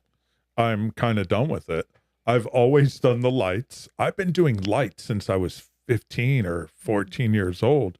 And now the kids aren't into helping. I think Kai and I did it last year. No, Kai and I did it last maybe year. you guys. I'm just done. It's like I'll go out and put up one or two things, but I don't. Okay, so I then don't care. Okay, I guess. Okay, the reality right, is but then that ties into we talked about Christmas lights earlier in this episode, right? And I think I expressed my view on them, and now you understand probably even more how I feel about lights. But that's important to me, and that's important to the kids. Our kids have texted me saying, "How do they look?" So the kids should come over and help me do it, or whatever, okay. So, but part of the magic is like they get to see them when they drive up, and they're like, oh, that looks so good. You know what I'm trying to say? So, if it's important, this is a good example. If it's important to me, but you're tired of doing it, how does that work? Like how does a couple find common ground? Yeah, great question. Because there's stuff with Christmas I'm tired of doing too. Like what? Um, I cook. I'm sorry, you don't quote unquote cook. You cooked this year. I've cooked the last few years. No, Yep. because 3 years ago we ordered Chinese, which I thought was great. That was good, actually. No, it was the day before. Because in the past I've said I'm not cooking, and I've gotten a bunch of appetizers from Costco, and we've put those out. But then you guys were starting to say this isn't enough. So then I was like, let's order Chinese food. We got it the day before, put it in the fridge because we couldn't order it on Christmas. There was nowhere around us that had gluten-free Chinese food on Christmas. So we had to get it the day before. And then you guys said you didn't like it leftover. We're not doing this again. And that was 3 years ago. And so last year, I don't remember what we did. I made a same as this year. The brisket. I didn't think so. Yeah. Oh, okay. And then this year you did a brisket. So yeah, that's good. And that was actually, and you keep doing it. You made nachos last night. Mm-hmm. No, I like that tradition. That's a relatively new tradition. And I think I did say to you, this is great. I think we should keep doing this. But I think that's a great point. Traditions should morph and evolve. And so you should continue to evolve your traditions and not get but your tradition, but the tradition is food was still there, right? With the lights, there'd be no lights. That's not true. Okay, so yeah, because you almost were like not even really wanting to do lights at all this year. No, I would say, I guess a little personal baggage here for the audience would be, it wasn't as timely as you wanted the lights put up. Is more in line with reality, right? Because as you were saying, Thanksgiving happened, and then all of a sudden it's boom. And yeah, I wasn't ready to just jump right in and do lights. It was, still had the turkey coma, which is, I smoked the turkey, 2 of them, by the way. Okay. So we're all supposed to clap for you. Everybody clap. Yeah, I want a cookie. Brian. Yep. Right. But the cookie that you made. Yeah, that I made. No, it's an interesting thing because I kind of forced the issue, I think, the next weekend, because if I didn't, we wouldn't have lights up for longer than like 2 weeks. And that didn't Is it feel too right. early to take them down? Because I was mowing the lawn yesterday. I'm ready to take some of them down. Is it too early? It's interesting because there's different views on that. I personally like to keep things up, excuse me, through Epiphany, through January 6th, Armenian Christmas. The Christmas January what? 6th. Okay. But that can be a discussion. I might be fine with, whatever's convenient. But Christmas starts Christmas Day. So the way I view Christmas, all of this that we've been talking about, the holiday distribution of labor and all that, that's all prepping for Christmas. But in my mind, it doesn't end on Christmas. The celebration starts on Christmas. You're celebrating the birth of Jesus. It starts on Christmas. And then the 12 days of Christmas are those 12 days after Christmas. So Oh, really? Yeah. Yeah. Wait, oh, yeah. I didn't know that. Yeah. The 12 days of Christmas start. I thought it was the commercialization of the 12 days leading up to Christmas, and the 12th day was Christmas. No. Oh, interesting. No. So it begins on Christmas. It's all been lost. Because there's the whole journey. Like the 3 wise men come a few days later, and it's the Epiphany's like January 4th. It's a whole thing, right? So where do you find out about this whole thing? Because it's all lost. It's all gone. I agree it is, but you can Google it, as you always say to me. Yeah, you could Google. But so my point is, for me personally, mentally, as a mom who's been doing all the things really since August, for Halloween, Thanksgiving, Christmas, but then let's get to Christmas, right? The big show. I've been prepping for Christmas, but it starts on Christmas. And then I spend especially the time between Christmas and New Year's Day, that's my time. Like I really can relax, and I can eat the cookies I made, and I can just sit and stare at my tree with either a glass of wine or a cup of coffee, or I can go walk around in the front of my house and just stare at the lights at night. And no, I don't have to think about, I still need to buy this gift. I still need to wrap this gift. I still need to go get a dress for Christmas. See, my mind is clear. My mind is clear. That's nice. And I can just look around and enjoy. And though that is my 12 days of Christmas, it starts on Christmas. And so I keep my decorations up during that time because the celebration of That's Christmas is fascinating. now. I wonder if I'll represent a male view on this. I'm cramming because I got to go back to work and start right. I took off and chill a little bit, but then I'm cramming to get ready to have to go and start a new year, new things. So it's very different. Very different. But I think there's women that also have to go back to work. You said a male view. I'm saying a male perspective, but you're right. I mean, it's somebody who's going back to work, back to, no, but I think even for people who have to go back to work, like they took this time off, there's a lot of mothers who have to go back to work probably January 4th or whatever, whenever that Monday is. Or this week. Or there's people, okay, like I said earlier, there's people who have to work during this time. I'm more talking about the people who traditionally take this time off, right? But even so, it ends. And so, and even for stay-at-home moms, school starts back up again. Yeah. You're back into routine, homework, sports, stress. So even for the moms who are home, it all starts back up when they go back to school. So for all of us, there's an end.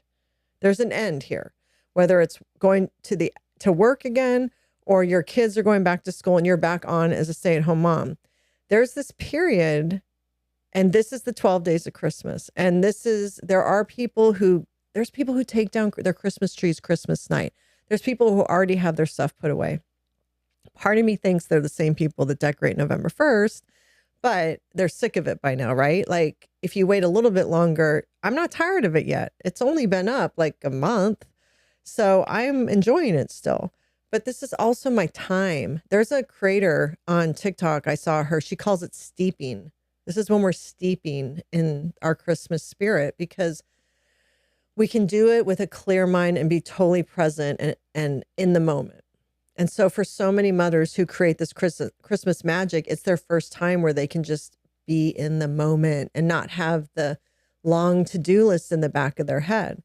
Because even if you're at these Christmas parties and you're doing all these things, you still have the weight of what you need to get done. And again, I think for most women and most mothers, they are happy to do it because it's the magic of Christmas and they want to do that for their children.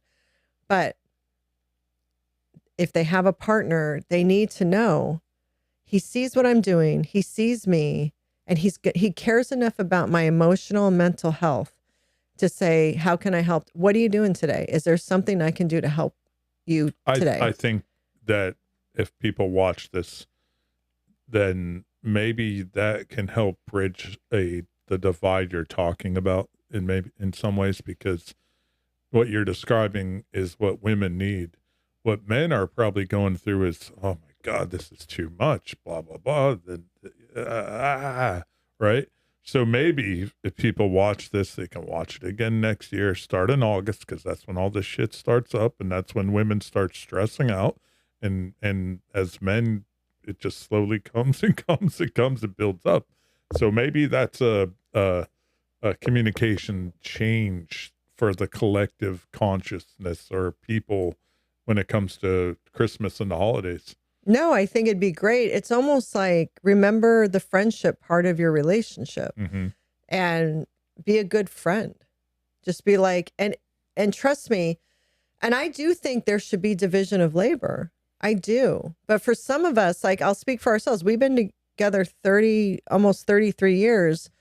There's some things, trust me, there are things that have changed or are changing, but it takes longer when you're in a relationship like this. And conversations like this will help even Brian and I, like for next year. But if you're younger and you're starting out, divide that labor up now, like figure out or keep things simple. Don't get too complicated, because keep your traditions very basic and simple. If you can, like when it's just the two of you, you totally can. Yeah. And when your kids are really young, you still can. But once they hit that school age, it's challenging. And I think it's important to be realistic with that. Like, sure, you have the people that are like, my kids are not, you have the righteous people or the pick-me's that are like, well, my kids don't watch TV or have screens. But a lot of times those kids are weird. Like, you know what I'm trying to say? Like, what, like, sure, you can have situations where it's the crunchy granola family who's isolated themselves pretty much from their kids assimilating as normal people in society because they're so far one way. And that's, I know, a controversial thing to say, but sometimes you're making it harder on your kid if you remove literally everything. Then it's almost like they don't know how to communicate with their I peers. heard a stat. I don't know if that makes sense. Yeah, it does. But I heard a stat. I think it's either 90% or 97% of U.S. citizens celebrate Christmas, which shows you we're not a 90% Christian nation, right? We've got non-Christians celebrating Christmas. So the Hallmark and retailers are winning, right? That's what Yes. And so everybody's celebrating Christmas now, just about everybody. Yes. No, it's true. Well, I know Jewish people who celebrate Christmas. They celebrate both. Yes. And let's throw in, if you're Jewish and you celebrate Hanukkah and Christmas, that's a whole nother thing. Yeah. You're buying gifts for Hanukkah. And then, although they start small and build up. Yeah. But that's like, oh my gosh. Like throw in the fourth holiday. Oh my gosh. So I just think like I said, if you're a young couple starting out, it could be something as small as who's going to wrap. It could be that small. Who is going to stuff the envelopes of the cards? Well, for me, a big job I'm being of mine. dead serious on these. A big job of mine that's no longer around is putting shit together. Remember, I would always be up late putting stuff together. It's nice to have older kids. Yeah. No, and I will say that when our kids were young, I didn't put anything together. Yeah. You did that. So it could be things like that. But like, so in general, the woman's list, let's say her list has 20 things. His list has 2. I'm just saying comparatively, it really is like that. So it's like, let's make this list more even. Or at the very honestly, reduce the list is what I would suggest to people. True. But I think to be realistic, I don't disagree with that, but let's be realistic. Most people, you grew up getting a lot of gifts. I grew up getting a lot of gifts. Even if it wasn't expensive stuff, it was a lot of things to open. Especially if you grew up like that, you like to give your kids that. You like Christmas morning. Oh my God, there's been times on Christmas Eve, you're like, do we get enough? And you've said that to me. Like, in general, a lot of families like to have that feeling of Santa came, look at everything. That's that magic, right? So I try to keep in mind, sure, simplify, but let's be realistic too. Like everyone gets caught up in the magic of Christmas, and I don't think there's anything wrong with that. But it can be little things that you get help with. It could, if you can divide up those small things, and I may give you something next year. I may say, I need you to put these cards in these envelopes for me. I just need you to do that. If you can do that, that will help. See, and I'm taking responsibility as a Gen X woman who took everything on, and I'm aware of that. And I also am with a Gen X guy, and they aren't known for their emotional development or their emotional IQ. So it wouldn't occur to you to stop and say, how can I help you today? That's not in your DNA. For the card example, I would say, let's not send cards. But we just got done. I know, but that's a cop out. No, because, okay, I enjoy sending them. We enjoy receiving cards, and it's a tradition. And the kids like to see what picture did we do. It's one of our family traditions. So, but that's so interesting. And I find that is such an interesting male response. And I bet that happens to a lot of women. I am asking if you could just put cards in an envelope. You could be watching football while you're doing it. And instead of being like, I can totally do that, your response is, let's just not do cards. Do you see how that doesn't work? Why not? Because you're wanting to throw it all away because you don't want to be inconvenienced for a short amount of time. No, I'm not saying that. I'm not saying I wouldn't stuff the cards. I'm not saying there's no value in that. All I'm saying is it's worth questioning whether you should do it or not. That's pushback. No, it's not. But it is. No. Yes. No. So that right there is that this is part of the Christmas magic. this is part of our tradition, and this is something that we all participate in, and we send out. We all don't. We do. Even we send to people that you want to receive cards to. Nate, our older two send to people they want to receive cards, and we all send to our own people. I'm in charge of sending them, but everyone has people they want them to go to. Okay. So we all are a part of it. So I should feel comfortable. I should feel that I can say to you, hey, Bri, can you just stuff these for me? Because I got to get them out tomorrow. Or I got to get them out on 3 days. Like I wouldn't want to throw it to you the day before. I need this done in the next 5 days. Thank you. And I want to feel like you would say, yes, I can do that. Not a problem. And that's it. Because in that mode of that craziness, that's what a woman needs. She doesn't need, maybe we shouldn't do. You know what though? What about? She doesn't need, maybe we shouldn't do cards. Maybe it's too much. We're in it. Just say, yep, I got you. I got you. I got you. Because it's not a huge inconvenience to you. How do you know? What if other things are going on? And that's pushback. No, that's just reality.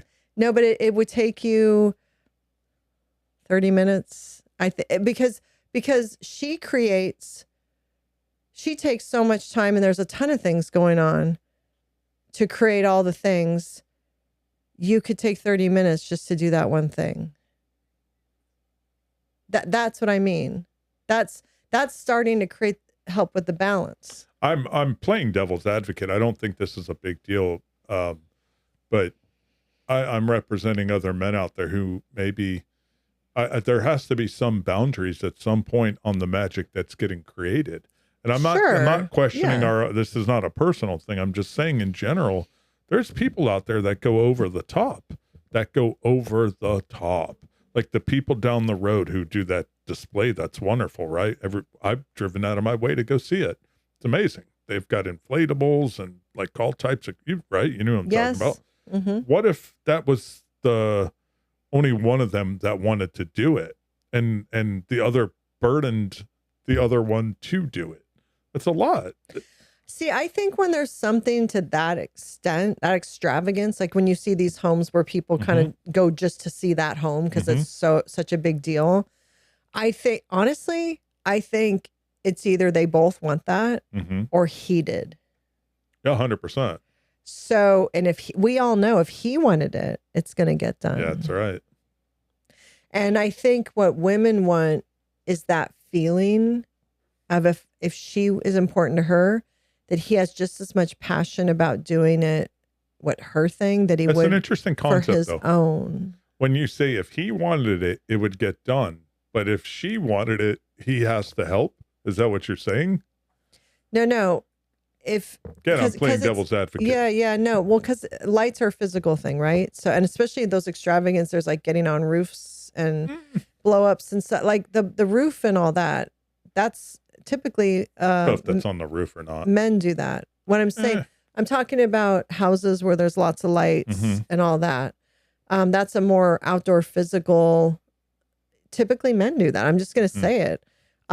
So if you see a house that is that extravagant, either they've hired someone or he wants that. If he didn't, she would either hire someone or it wouldn't happen. I'm not saying there aren't women who get up on roofs and houses, and I know there are, but in general, there aren't. I'm sorry. It's just how it is. There aren't. And she also has so much on her plate. I don't think going up on a roof she's going to add to it. No, I'm sorry. Our dogs are in here. Hold on. No. Hey. So, no, what I'm trying to say is, so if he wanted something during the holidays, it's going to happen. If a man wants something done during the holidays, whether it's decoration, whether it's a food, whether it's anything, going out to a restaurant, going to a party, it's happening. He's doing it. Well, why can't the same be true for a woman? Whatever that example might be. Because typically, I don't know if we're thinking on the same lines with this, but because Okay, so if she wants to go to a party and he doesn't, then she's showing up to the party alone. And if it's a party where there's couples, that can be uncomfortable for a woman. And then also it makes it look like her husband, like he's... What about men who want to go to a party and the woman doesn't want to go? Same thing. Yeah. Yeah. But you're saying he's going to go, and that's because he's going to do it. But if he wants to go to a party and she doesn't want to go, he'll still go. And maybe, I don't know if he'll feel as uncomfortable as she would. What I'm trying to say is, if he wants to do something, he's going to do it. But if she wants to do something and he's like lukewarm about it, a lot of times he's going to push back instead of just doing the thing because he knows it makes her happy. I think women do a lot of things that they don't want to do, but they don't make their partner happy, so they're going to still do it. I think men are less inclined to lean into that. Yeah, maybe. That makes sense. Yeah, maybe. Women are kind of used to being selfless. And I'm not saying men aren't, because men do many selfless things for their families. So I'm not saying they don't. But like I said, I think if there's certain issues in a relationship throughout the year, the holidays can really exacerbate the situation. And you can end up with some I would agree. Really bad arguments. Yeah, I would agree. Holidays are they're stressful, as you talked about. As shit starts in August, and it goes all the way through into New Year's, into the first week of New Year's. Would you say, though, that for a lot of men, though, the stress is just the energy that they're dealing with their wives? That's their stress? No, I do think it's their wives. It's the shopping and having to go and buy gifts and stuff, and depending on how many gifts you have to get, right? Those are all decisions. No, I'm talking about from a male perspective, because that's the woman taking care of all that. No, men go buy gifts. Unless you're an asshole, you're going to go buy Christmas Eve day. So yeah, that's... No, what are you talking about? Christmas Eve day buying or the day gifts? Before Christmas Eve, they go and buy gifts. No, that's not true. A lot of men, I don't wait till that last day. I'll go and pick up a couple things, but I already know what I'm getting when I go towards my last purchases for me personally that you think are the last minute purchases have already been planned out. It's just, I don't have an opportunity to go shopping to go pick them up. Right. Okay. But other things are purchased over online in advance. You don't. Okay. But let's be real. You bought for me. Yeah. Yeah. Okay. And I bought for every other. Oh, yeah. Okay. So when you're saying the stress of the shopping, yeah, you're saying the stress of the shopping for one person in your life. Well, and then you go out with the kids to get other stuff and get for me.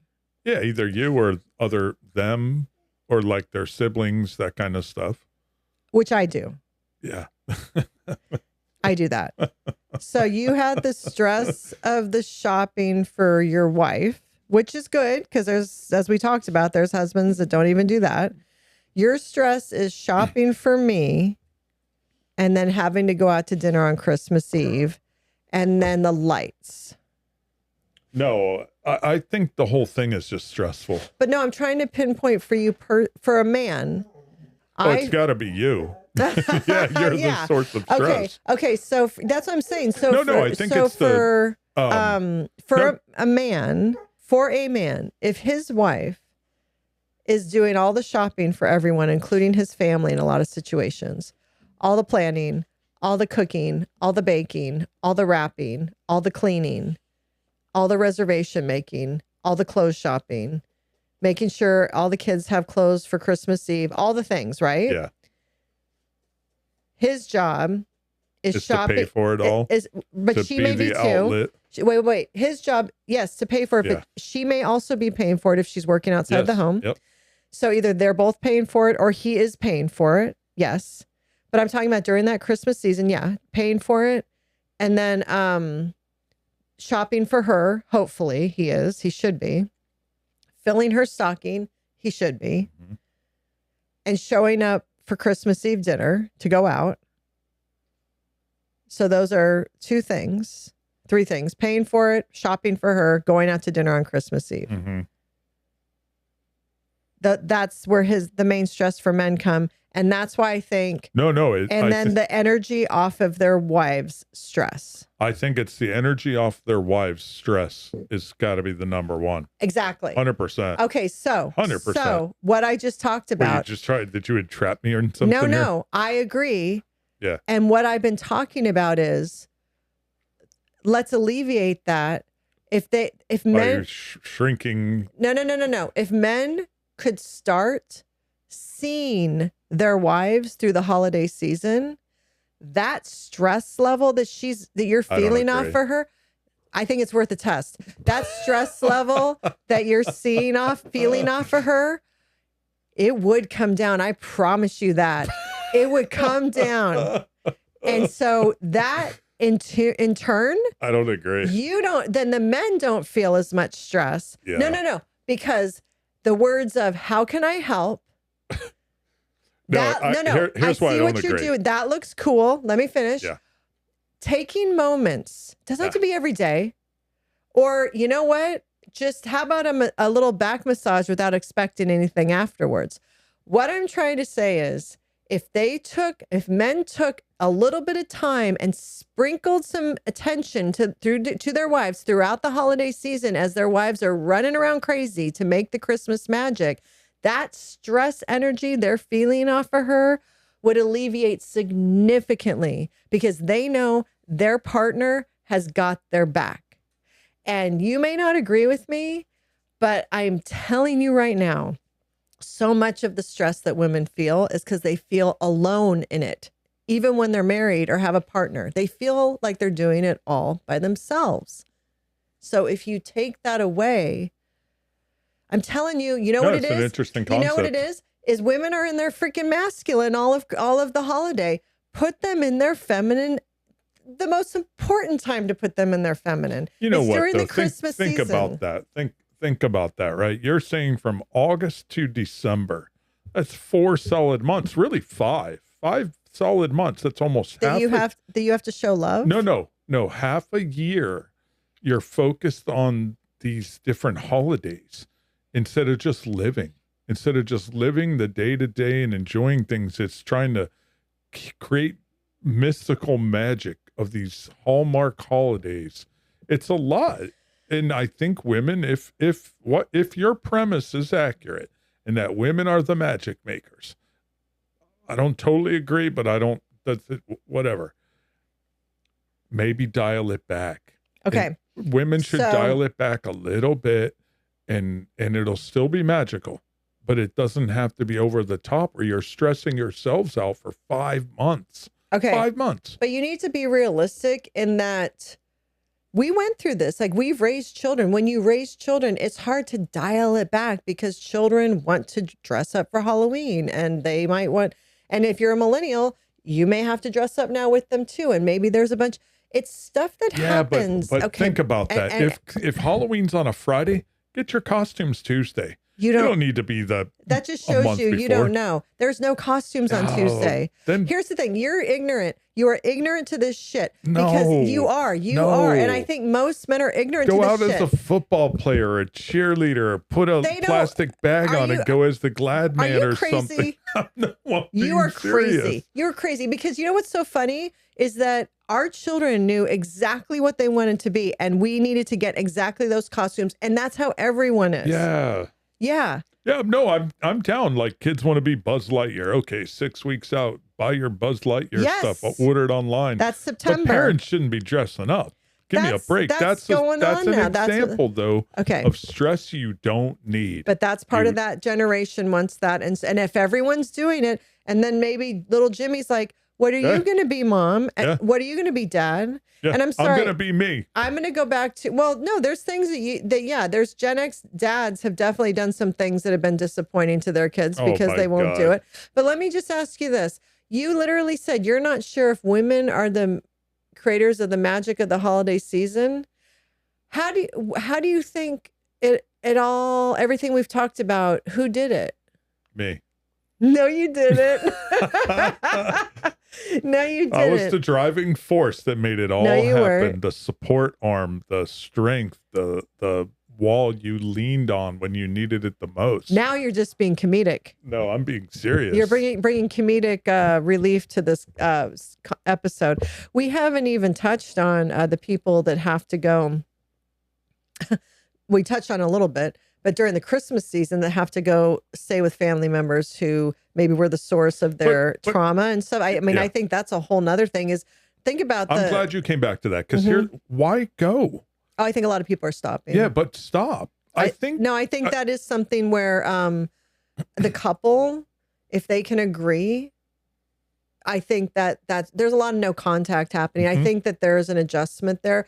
But again, that has to be a couple thing because if you know, or let's say in-laws aren't very nice to the son or the daughter, well, that spouse has to be okay not going there. You know what I mean? So it's a whole, that's a couple decision.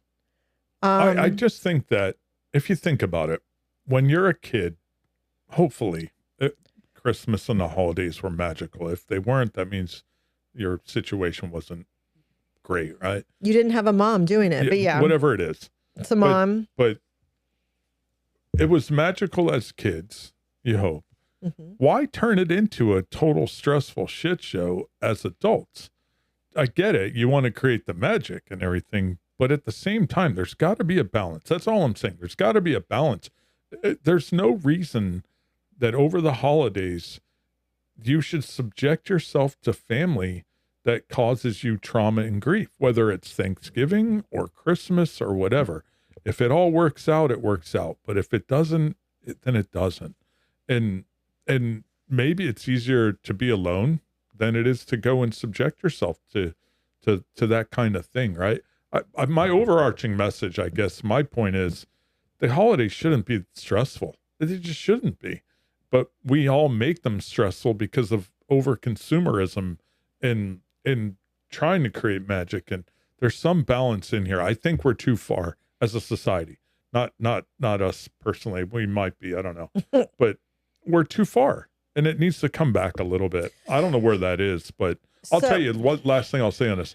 One of the best things I thought about, I found it enjoyable, and I'd never done this before, but watching the midnight mass from the Vatican was pretty cool. And I've never watched it before, but to see the architecture of the Vatican and with the other kids watching it, we're all like, wow, that's really cool. I think that was kind of cool. But, so what's interesting is I think that's really cool that you guys were all watching that. But I just want to bring some reality of my situation into that. And I think it's cool. And I think that'd be a great new tradition to start. I do. I really do think that's cool. And I would love to start that tradition and add that because that's actually a chill thing to do. You just sit and watch. But do you know, did you observe? And I'm not attacking you. Yeah, you were putting out gifts and doing the final arrangements and all that. Yeah. What I actually was doing, because now Dylan helps put out gifts and Kaya helps put out gifts. So they were very helpful with that, our two of our kids. What I was doing at that time was stockings. And that took a long time.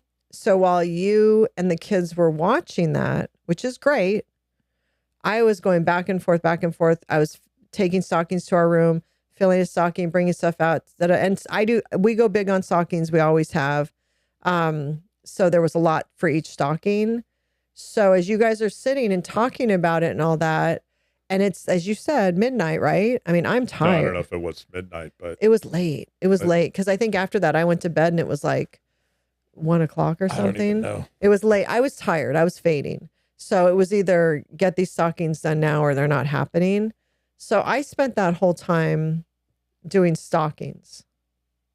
So I think that's an example, right? Of everyone sitting, relaxing. I'm not talking about me personally, but the family's relaxing, enjoying something. Which was magical. Enjoying a magic. Yeah, it was great. Magic. I'm glad you put it on. I'm saying I love that. But for next year, we're going to tweak some things because especially now that I know that could be a potential thing. Do the stockings in like July. That's a good idea. But for next year, we are going to tweak things because I want to sit and watch. Mm-hmm. And I don't want to be putting stockings together while you're all enjoying something and I'm in the bedroom. And that's what it was. That's what happened, Mm-hmm. right? But I think that happens to so many moms is they're doing a million behind the scenes things so that the magic of Christmas happens. Stockings are part of the magic of Christmas. But you need a dad who's distracting. No, a dad who's like, who's okay. I'm just kidding. No, but now that you know that's a thing, like you just said, do stockings in July, but maybe you say at 10 o'clock, you're like, where's the stockings? Let's get them done. I'll help you because then we can watch this, right? That's huge. It's gold. That's like saying, I love you. Yeah. That's the same as saying, I love you. Yeah. I'm telling you right now, because it's thoughtful too. I feel seen. So yeah, so that's a small example of midnight mass was an amazing thing. Beautiful watching it, especially considering we went to mass. You didn't, but we had gone to mass that day, but it was cool to see that. I'm not even into the religious aspect of it, but just the whole ornate thing of it. Is, I know. But things need to be tweaked. And I'm going to be 55 in March. So I'm here. One of the reasons I wanted to do this episode is because no one talked about this when I was growing up. No one talked about this when I was in my 20s, 30s, or 40s. So I'm talking about it because I want, as all things, like I talk about menopause, I talk about perimenopause, I talk about marriage, I talk about parenting. I want the generations coming up behind us to do better and evolve. And I want the shared labor. I want there to be shared labor. I don't want all the labor to be on the wife, the mother, the woman. And again, I think the younger generations are changing this, but it's only truly going to happen if Gen X talks about these things. We have to keep talking about the broken parts of the system because in so many areas, the woman is the scapegoat. I don't want that for our daughter. And I don't want it for my granddaughter and my great-granddaughter and my great-great-grand. I want this changed. And the holiday time is another example where a lot of times the woman gets the short end of the stick. Do you think that the women gets the short end of the stick because the judges right now are the boomers and maybe some silent gens? Whereas when our daughter rolls around and our kids are, we're not going to blame their wives. If they don't do something, we're going to look at them as a couple as opposed to blaming her. Do you think that's a generational thing that we'll just evolve out of? Yeah, I think that's a really good point. I hope so. I think that it isn't just that our judges are boomers and silent gen, but I think it's also the pressure we put on ourselves because of the way we were raised. Yeah, yeah. So to your point, I don't think we have put or will put the same type of pressure on our children as they're hosting things. Like our kids one day may say, we want to do Thanksgiving, one of our kids. And I don't care what's going on. Mm-hmm. We will show up and be like, this is the most perfect Thanksgiving I've ever been to. Yeah. But we didn't grow up that way, right? I mean, like Gen X didn't grow up that way. We grew up thinking it needs to be right. So, and I wouldn't say that that's not my experience. When I was a kid, I'd go to my grandmother's. We'd all sit around the table in the room and it was. She made it fine. Perfect. Oh, she made it perfect, but it wasn't perfect. Well, meaning it was what it's supposed to be. It was the family's there. Everybody's eating. The food she got up at 5 a.m. to make. She did get up at the crack of dawn. Yeah, she created that. But other people contributed. But no, you're right. She did. She made cookies 3-4 days an example out. The whole thing of what I'm talking about. Yeah. Okay. But my point is, it wasn't necessarily perfect, but it was everybody there to see everybody once a year. Thanksgiving. You know what I mean? It was more than just whatever it is today. Yeah, It feels like. No, I understand what you're saying. I hope that things change. I do think there's two types of Gen X, though. There's the type of Gen X that has broken generational trauma and the cycle and accepts their children for who they are and supports them and is progressive in mind. And then there's the type of Gen X of it was good enough for me, it's good enough for them. And they're perpetuating, and those kids may go through the same type of pressures and traumas that when it comes. So it depends on which type of Gen X parents you have. I think we're the over the top example. And I think, again, to your point, you're saying you hope it works better for future generations. My thing would be to dial it in a little bit, reel it in a little bit. It's a lot. It's a lot that what it's evolved into. It's not. It's actually what's interesting.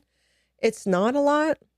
I think it's a lot. I know, but I think what I'd like to do, and this would be interesting, we may do this and then do another holiday episode around this time next year. I think I'm going to include you in certain things, like communicatively, like just so you know, this is what's going on right now, and get your feedback on, do you think that's a lot, or is that just normal and it just needs to be done? It's just a normal thing, and it has to. What I mean by a lot is that it starts in August, and we're 5 minutes in here. Not everybody. No, society is. It's the society. Oh, you mean like the stores? Society, the U.S. culture right now, as you go to any retail, not every, but if you go to Home Depot, Walmart, Lowe's, the grocery stores, Costco, the big retailers, right? You're bombarded with this shit starting in August. I don't want to rehash it, but Hobby Lobby, all this stuff. It's the reset, retail resets. So you're living in this mode. Boom. Next, it's going to be President's Day. No, Valentine's Day. Day. They don't acknowledge President's Day, but Valentine's Day. Then we get, well, no, you do. You get MLK Day, President's Day, Valentine's Day. No, not the stores. Oh. I'm telling you. Okay. I know. What you have next, you hit the Valentine's, and then you have St. Pat's. July, St. Then Patrick's Day. No, I can tell you how it goes. Easter, the whole thing. It's crazy. Mother's Day. Yeah. Father's Day. 4th. And now you're back. Yeah, that's too much. I get what you're saying. You're saying. What I'm saying is, in my opinion, and so we'll take this in a personal space, our traditions, because remember, I didn't even mention about when our children were young and we would do the reindeer food on the lawn. Yep. We would do the cookies and milk for Santa, and we would do the carrots for the reindeer. It's all those little nuanced things. We put this magical key out for Santa. It's a lot of little things, right? But now our children are older. So starting in August, I'm just going to give you a heads up. Hey, I'm doing this week. This is what I'm doing. And I'm going to get your feedback. I really do. I want to see, because I think you'll find that I know where you're going. It all feels pretty normal. And so when I truly say it's those little things that can make all the difference for the mental health of the mothers who make the magic of Christmas, it is the little things. It's that little, she's carrying 10 bags, maybe take 6 of them off her back. I'm just figuratively speaking, just take some of the weight off sometimes. And what a difference. It can be so rejuvenating. And it's so not a lot to ask. I mean, I think most women feel like it should be 50-50. But we all know nothing's ever 50-50. And there's things for men that it's not, there's no 50-50 for women, right? The women are not going to do 50% of some things men do. It's just not going to happen for different reasons. So sure, to listeners, if anyone's there screaming at the radio or whatever, it should be 50-50. Of course, I agree with that. That's rare. And if someone has that, I think that's amazing. So I'm going with a realistic expectation of, how can I help you? Or that looks really cool. Or that sounds good. Or I love when you make that. That's really good. You make that so good. That type of thing. Those little things, or can I stuff the cards for you? Those little things is really what helps her so she doesn't have a breakdown, a week before Christmas. So, because because I think the partner should want his wife to enjoy her Christmas because she puts so much I work. would agree. So I think part of his goal should be, look, she's doing all these things for everyone. I'm going to make sure someone's got her, and that's me. So I'm going to make sure she's good. It's really the only job he should worry about is she's the fucking engine. I'm going to make sure it's well oiled and she's got all the gas she needs. I'm going to keep it going. That's my job. I'm going to water the plant. That's the man's job. Like, just make sure she's okay during that time. I don't know why that's so much to ask. So I'll be, but I know there are guys like that. I know there are men that do that. And I know there are men that do a lot during the holidays. You're implying I'm not. I'm speaking from personal experience in that situation. But I think at least with Gen X, it's a lot of the norm. I don't think this is an unusual situation for our generation is my point. I'm not saying, look at you don't do this, and that's so weird. Mm-hmm. I'm saying, I think this is a problem. I think we need to talk about it in our generation, and I think we need to be part of the solution for future generations. That's the point. So, and now we're here. It's fascinating though, because, and I don't want to prolong this, but you're saying that man should plant or water the plant, mm-hmm. right?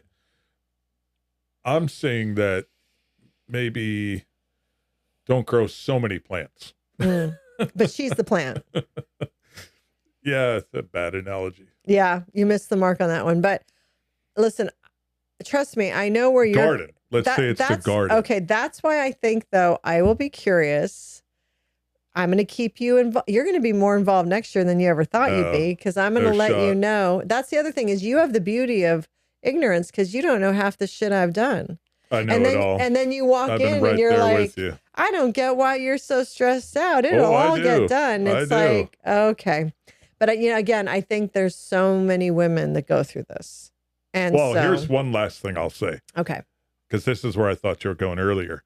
You're going to involve me in August with decisions, and I'm going to make decisions that are completely contradictory to me saying keep things simple. Right? What do you mean? Like where it's Christmas Eve and I'm like, did we get them enough? Right. That kind of thing. Yeah. So I get it. I know. But I think also that it makes it more of a partnership. It could be something as simple as in August, I may be like, I'm going to pick up a bag of candy for Halloween this week. It could be, and I'm doing it in July.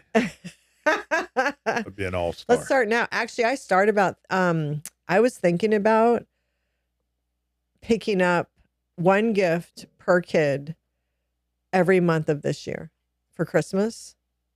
So four gifts, because we have our older son's girlfriend, 4 gifts a month between now and Christmas. So by the time we hit Black Friday, I already have most of it done. Mm-hmm. And I like economically, obviously it's not as big of a hit, but also. Oh, it is. It's just a hit. Spread out. Yeah. Well, I'm not saying big gifts, but it could be small things. But also if I do that, I could order wrapping paper in July and start wrapping. You should do that. I'll help you pick out the wrapping paper. I'm serious. Yeah. But what if? And then wrap in August. What if their interests change by the time Christmas comes around and you've missed the mark? Magic is fucked. Well, I think magic is out the window.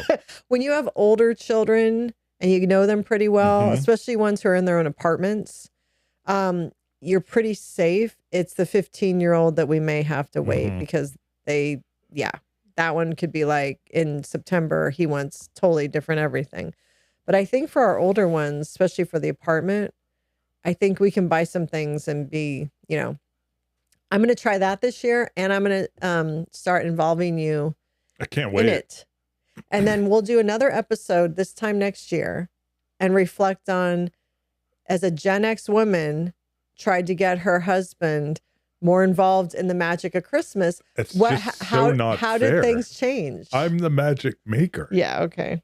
Anyways, so again, I wanted to do this episode. I think it's timely, but I want to shit on men. No, it's not to shit on men. It's to change. It's to change the norm. Okay. No, and it's to help women feel seen. There's a lot of women who didn't get a Christmas gift from their That's terrible. husband. Yeah. I That's can't terrible. stress that. And had a That can't. and had an empty stocking. That's crazy. Okay, so there's a lot of women being treated that way, and they work their asses off for everyone. So I just also want women to feel seen. Like, I see you, girls. So that's our little holiday. Oh, and I have one little tip, and then I'll close out.